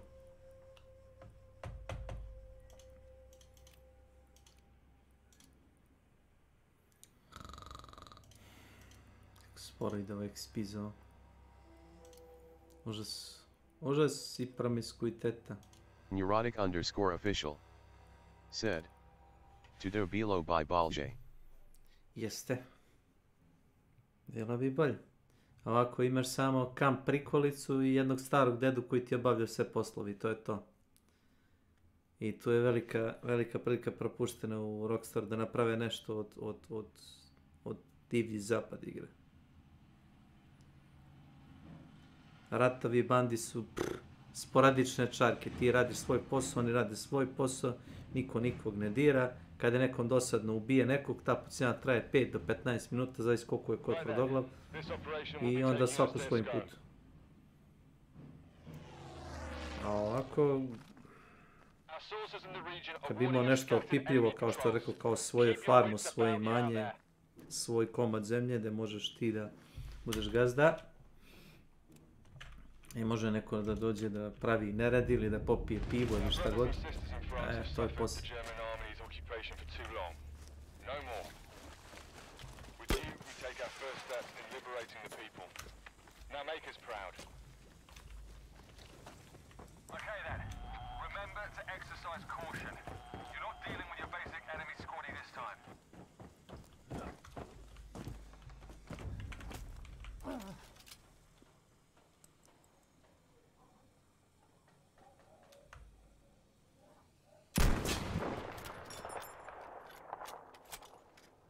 Da, to mu je skinulo šlen z glave. Upravo to sam tamo.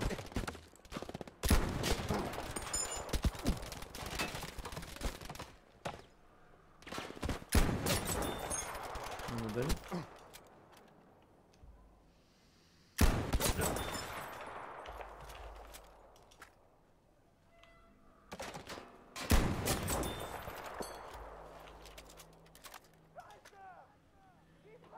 Scheiße.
Čak možeš 2 puta da gađaš se protiv antimaterial rifle u glavu. Ne da bi mu probio taj šlem, nego bi mu se šlem uvuku u lobanju.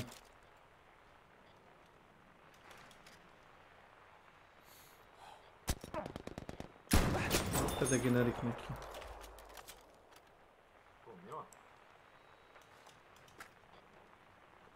Ne, nisam ga prozivao ovog puta, to ti rekao.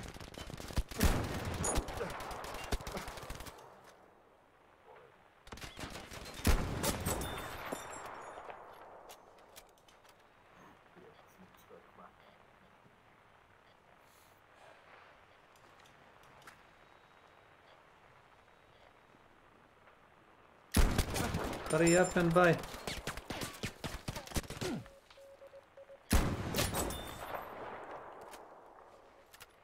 Još 4 komada.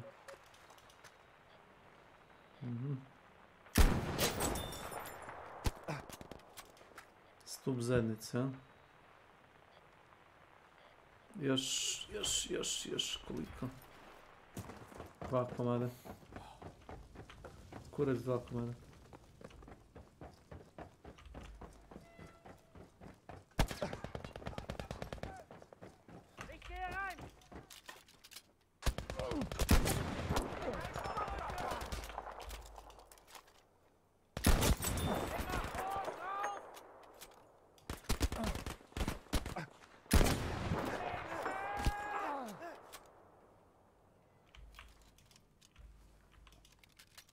Nemoj tamo ići. Quest for extraction received. That's how it's done. Bloody fine job today. Absolutely top draw. Ok, ima neki pametnjak kući.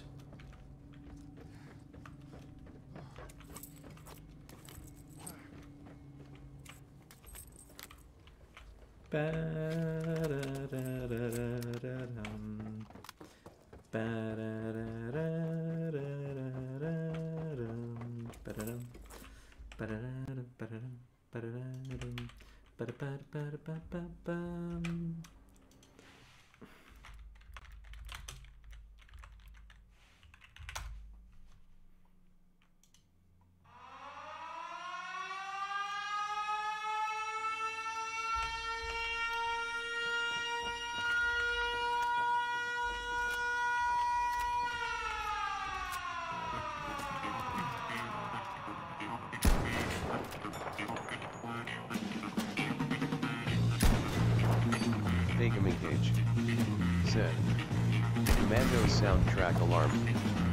Alarm. Gaming Cage said, laughing face.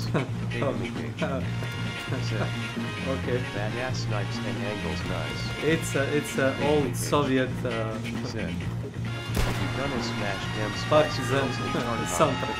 Laughing face with nasty angles.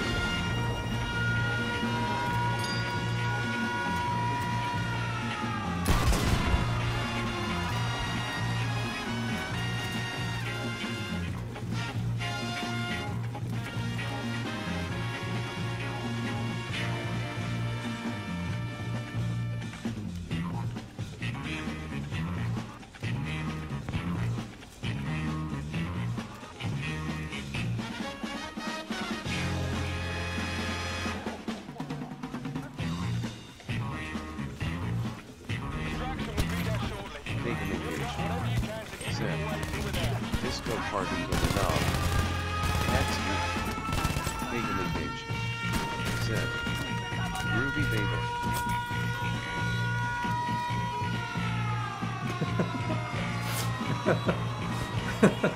Okay. Bacon Cage said, which campaign/BF is this one? This is Combined Arms.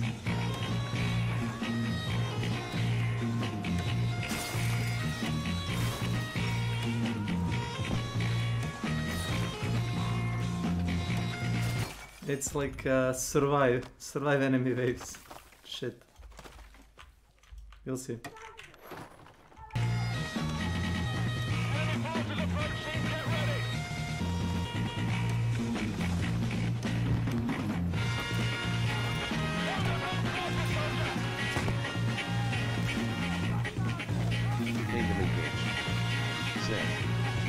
didn't play this one, I think. Laughing face, cool.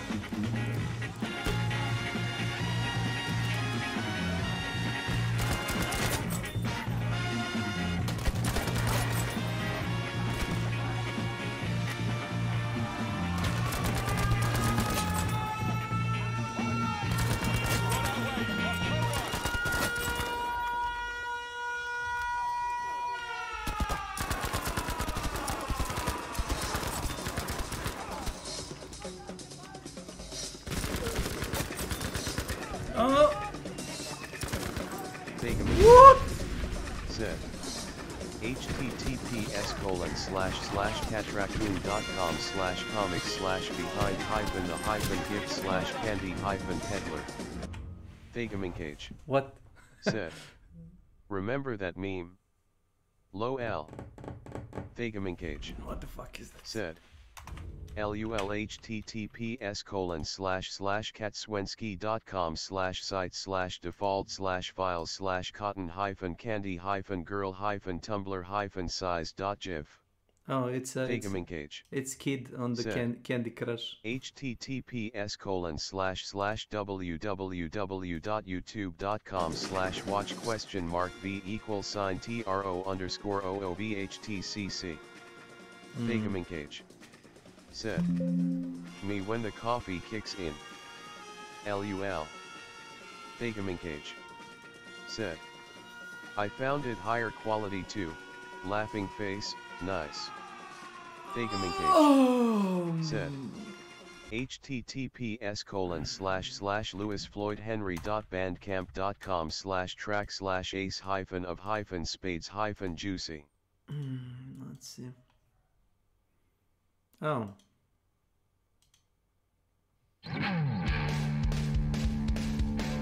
Thegamincage. Said. I caught a cold again, so we'll see what happens in Hunt for some game.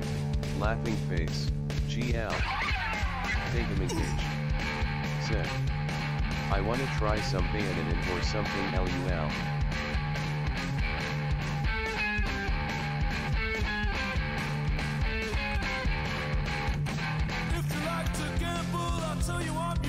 Snake-Frost 1.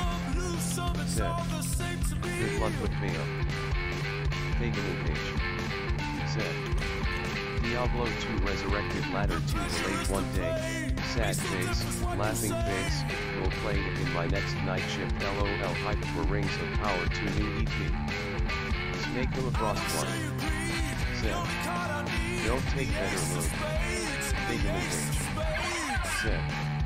Tut. Snake-Frost 1. Said. It is short. Snake-Frost 1. Said. L. Yeah. Thegamincage. Said. Yeah, some other bayonets are nice, Mosin FTW, but also the Martini Henry. Thegamincage. Said. Knife still best gun ho. Laughing face, LUL. Thegamincage. Said. I wish they added throwing animation to it, LUL. Snake-Frost 1. What do you want to throw? Said. Pax claw equals knife. Thegamincage. Oh. Well. Hunt Showdown X Call of Battlefield DLC. Snake-Frost 1. Said. In new patch. Thegamincage. Said. LUL. Snake-Frost 1. Said. You will see. Thegamincage. Said. Throw the knife plus heavy knife, LUL. Yep. Oh, that.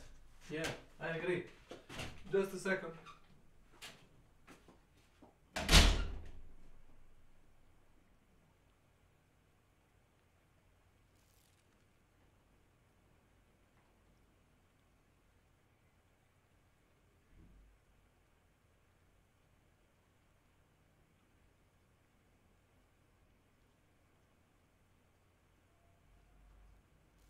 Thegamincage. Said. When do you think they'll make new Battlefield game? Should be epic after the new Battlefield fiasco, LUL.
Ako se nekom probio bubne opnu, sorry.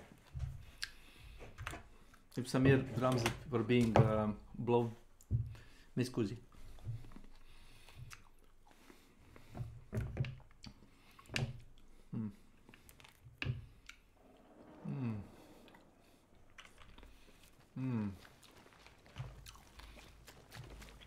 Thagaman Cage said, Bon appetit, laughing Thank you. face. The grapes are exquisite.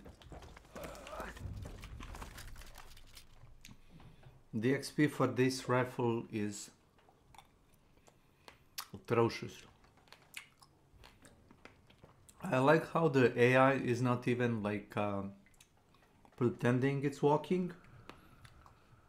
They're just like phasing through the grounds.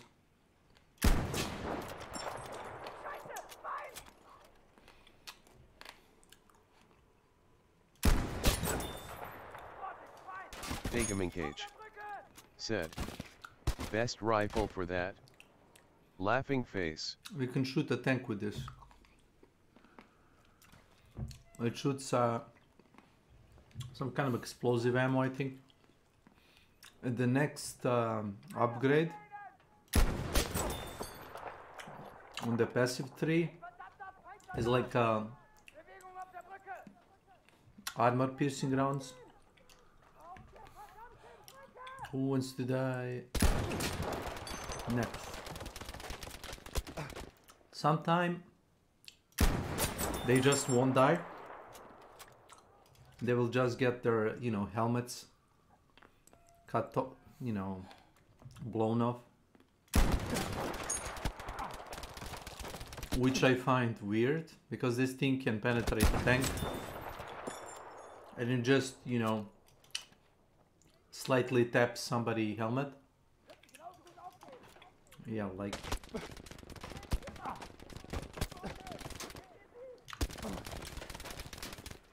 I think he's glitched.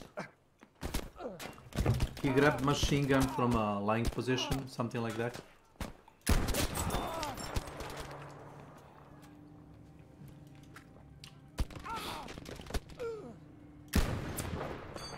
Because he was stuck in the revive animation where he grabbed the infantry and tried to revive a AI.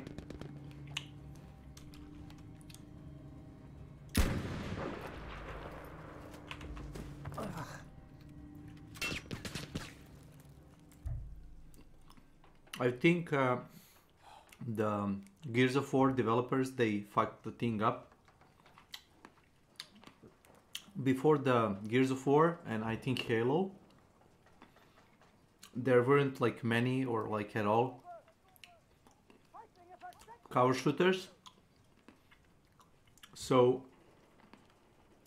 you were forced to actually move from cover to cover, because that soldier that she took down probably dropped like a little medkit, and you need to like get to next position and grab his like a medic pack so you can heal yourself, and you can continue fighting. You cannot like passively lie down in a corner and expect, you know, your wounds to get magically healed.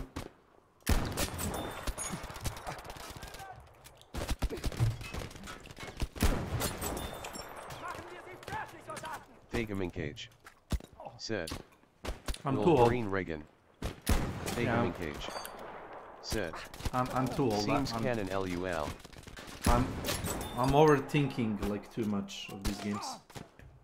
I'm just like Thagaman a Cage relic from the old time. said, Get cool Reagan to yep LUL.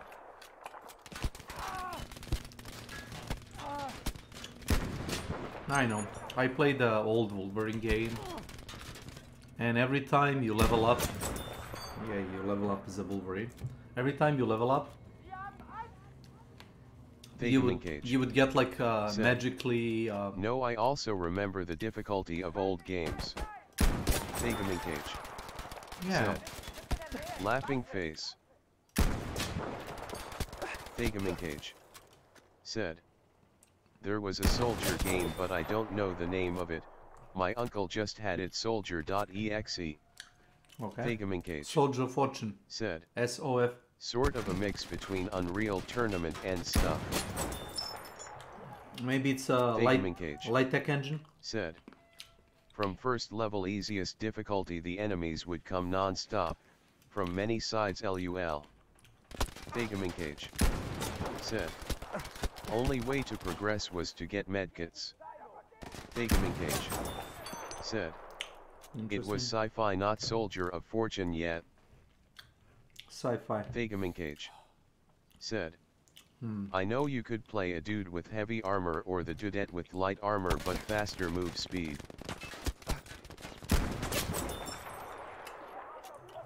Rise of Threads. Rise of Threads had basically selectable characters which had like a different stats in terms of like movement speed, armor, ammunition carried, weapons available, stuff like that. Rise of Threads maybe? It had like sci-fi elements.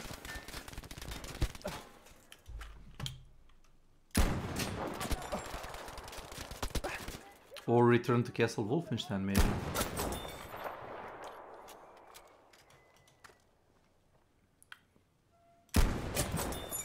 Alright, we're coming to bring you home. Commander delighted with the mission, and I don't bloody blame them. Good job. Thegamincage said. It was futuristic sci-fi yet. I think this one flew or his head. Said. Well, with the technology available back then LUL. Thegamincage said. Sort of like Unreal Tournament and stuff weapons.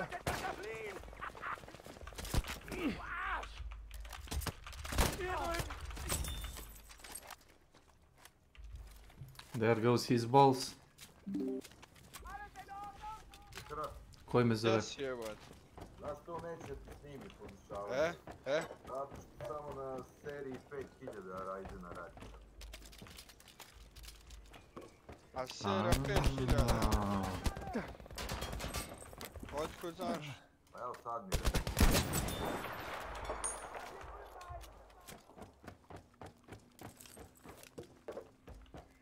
Bio snima tu opciju, ali neće snimi, jer je trojka Ryzen. Thegamincage said. We can unlock nice stuff in this PvE mode. Skins and stuff. Laughing face. Yeah. That's exactly why I'm playing it.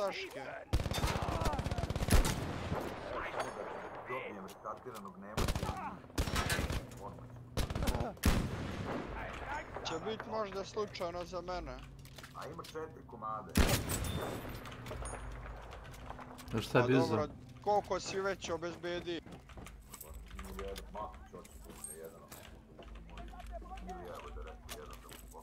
Za Drakulu. Konkretno za tog malog magaca. Thegamincage said. I wish they added cool skins in Tarkov. Mi pošalji procesor. Každa ti imaš, jel tako Gardi? U stvari, ko ilijaš? Ja imam takav. Thegamincage said.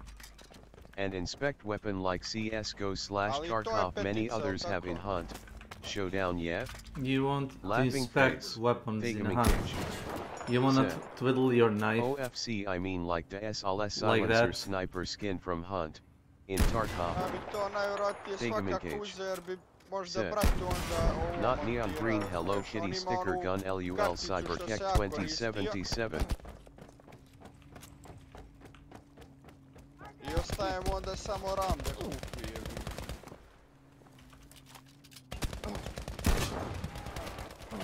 Thegamincage said.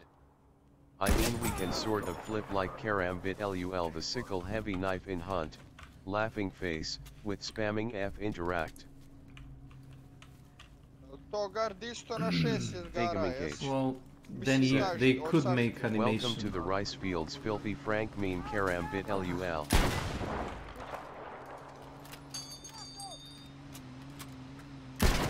taj tvoj je već 8, jel tako?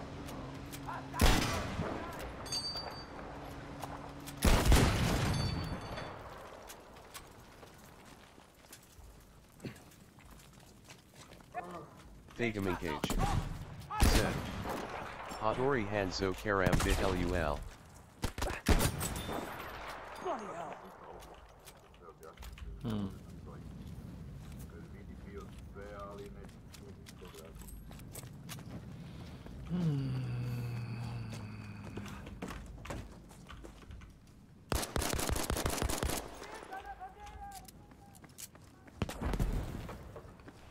Do you pardon. Do you think this type of gun, this type of pistol would fit in a hunt showdown? Like,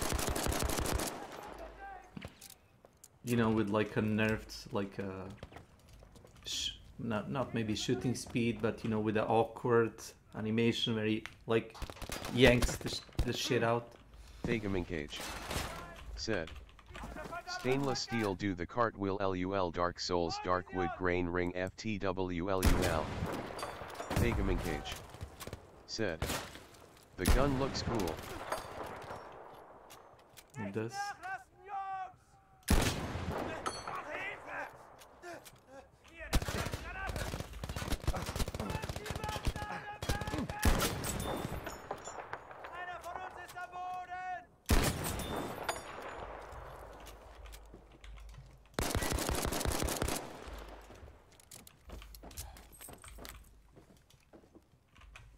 Oh, take a look at the partial reload animation. The attention to details. Do you see that?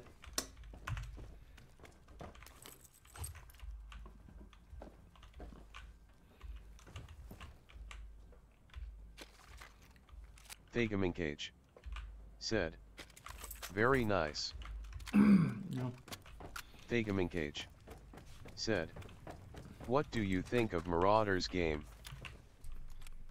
Thagam Cage. Marauders said, isn't my cup I of saw tea. the new trailer. Surprised face, claymores and stuff looks dope. Ballistic shield also. Did you see that?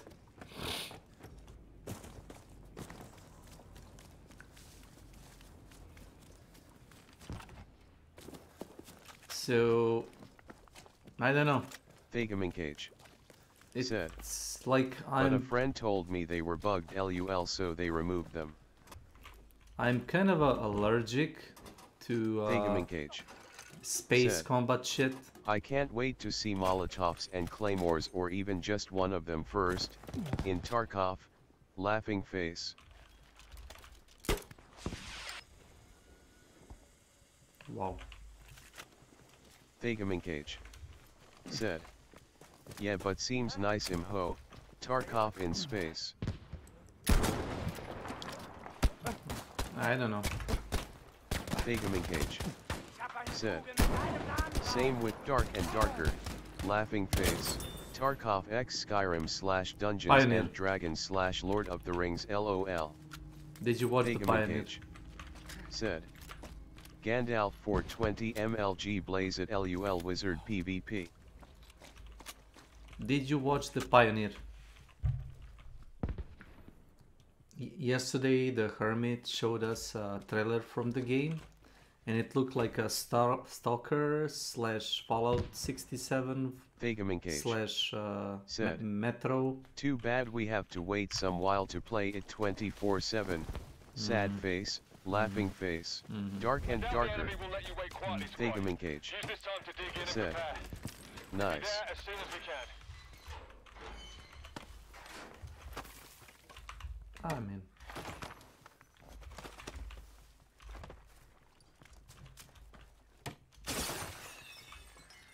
Thagam Cage.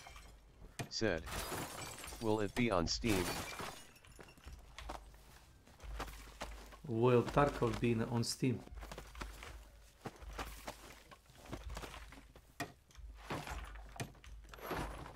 Thagam Cage. Said. So many nice new games coming out. Laughing face, Callisto Protocol and stuff. Thagam Cage. Said. The Pioneer, I mean. Thagamincage said, hype for Gothic 1 remake also plus Dead Space 1 remake. Thagamincage said, new Jagged Alliance, Homeworld, Greedfall Games 2 FTW.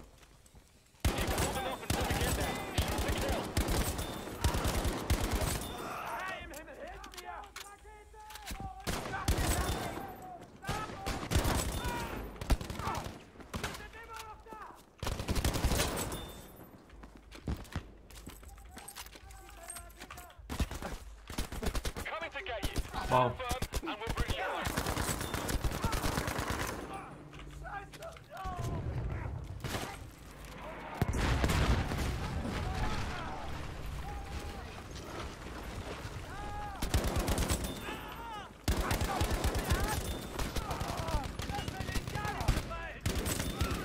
Thagamincage said, too bad that new Galactic Civilizations game is non-Steam PFF.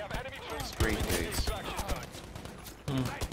Thagamincage said, Epic Games bled. I agree. Keep your nerve and keep your chins up. We're on our way to get you. Thagamincage said, Ash vs Evil Dead also hashtag @ hashtag Epic Games, laughing face. Thagamincage said, they can have same treatment like Metro Exodus and others, come on Steam or never buy LUL.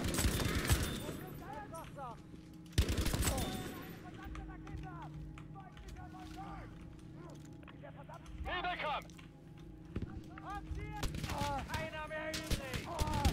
Soldier bleeding in! Push through, soldier!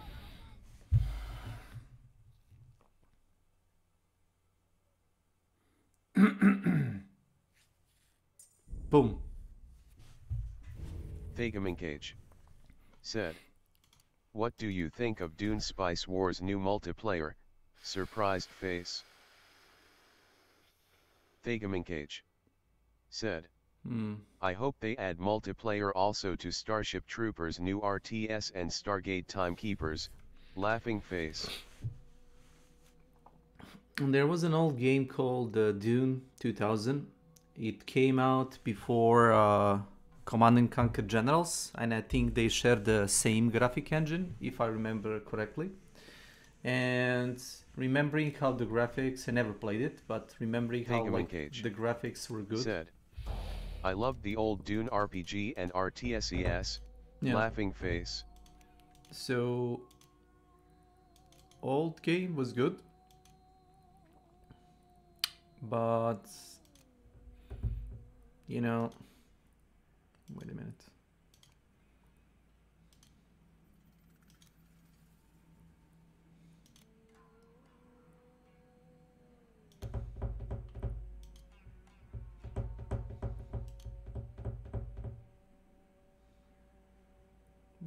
It literally makes no difference. This thing. Yeah. Oh my lord.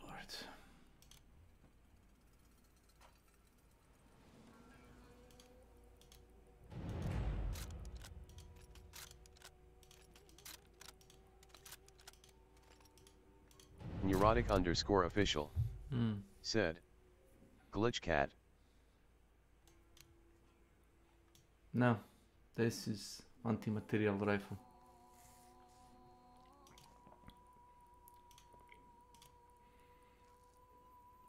Okay. So let's go assault and support multiplayer.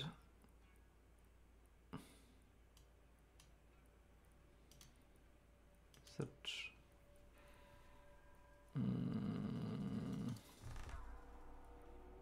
Hamada.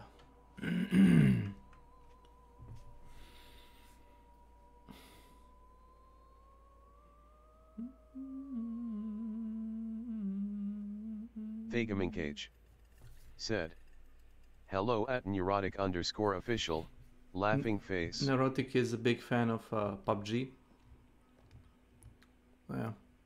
Thagamincage said, good luck in the matches at S.W.Frost 1. I'll try some hunt or the cycle frontier and stuff. Laughing face. Oh yeah. Let me say something. Thagamincage said, you don't like CYCL, E-Frontier BTW. Sad face, laughing face, new season looks cool. Thagamincage Cycle said, I don't know and about you the can cycle. unlock Aurum generators for free battle pass. S.W.Frost 1. Yeah, the problem said, is, do I want to play each game? https://udo.be/xnp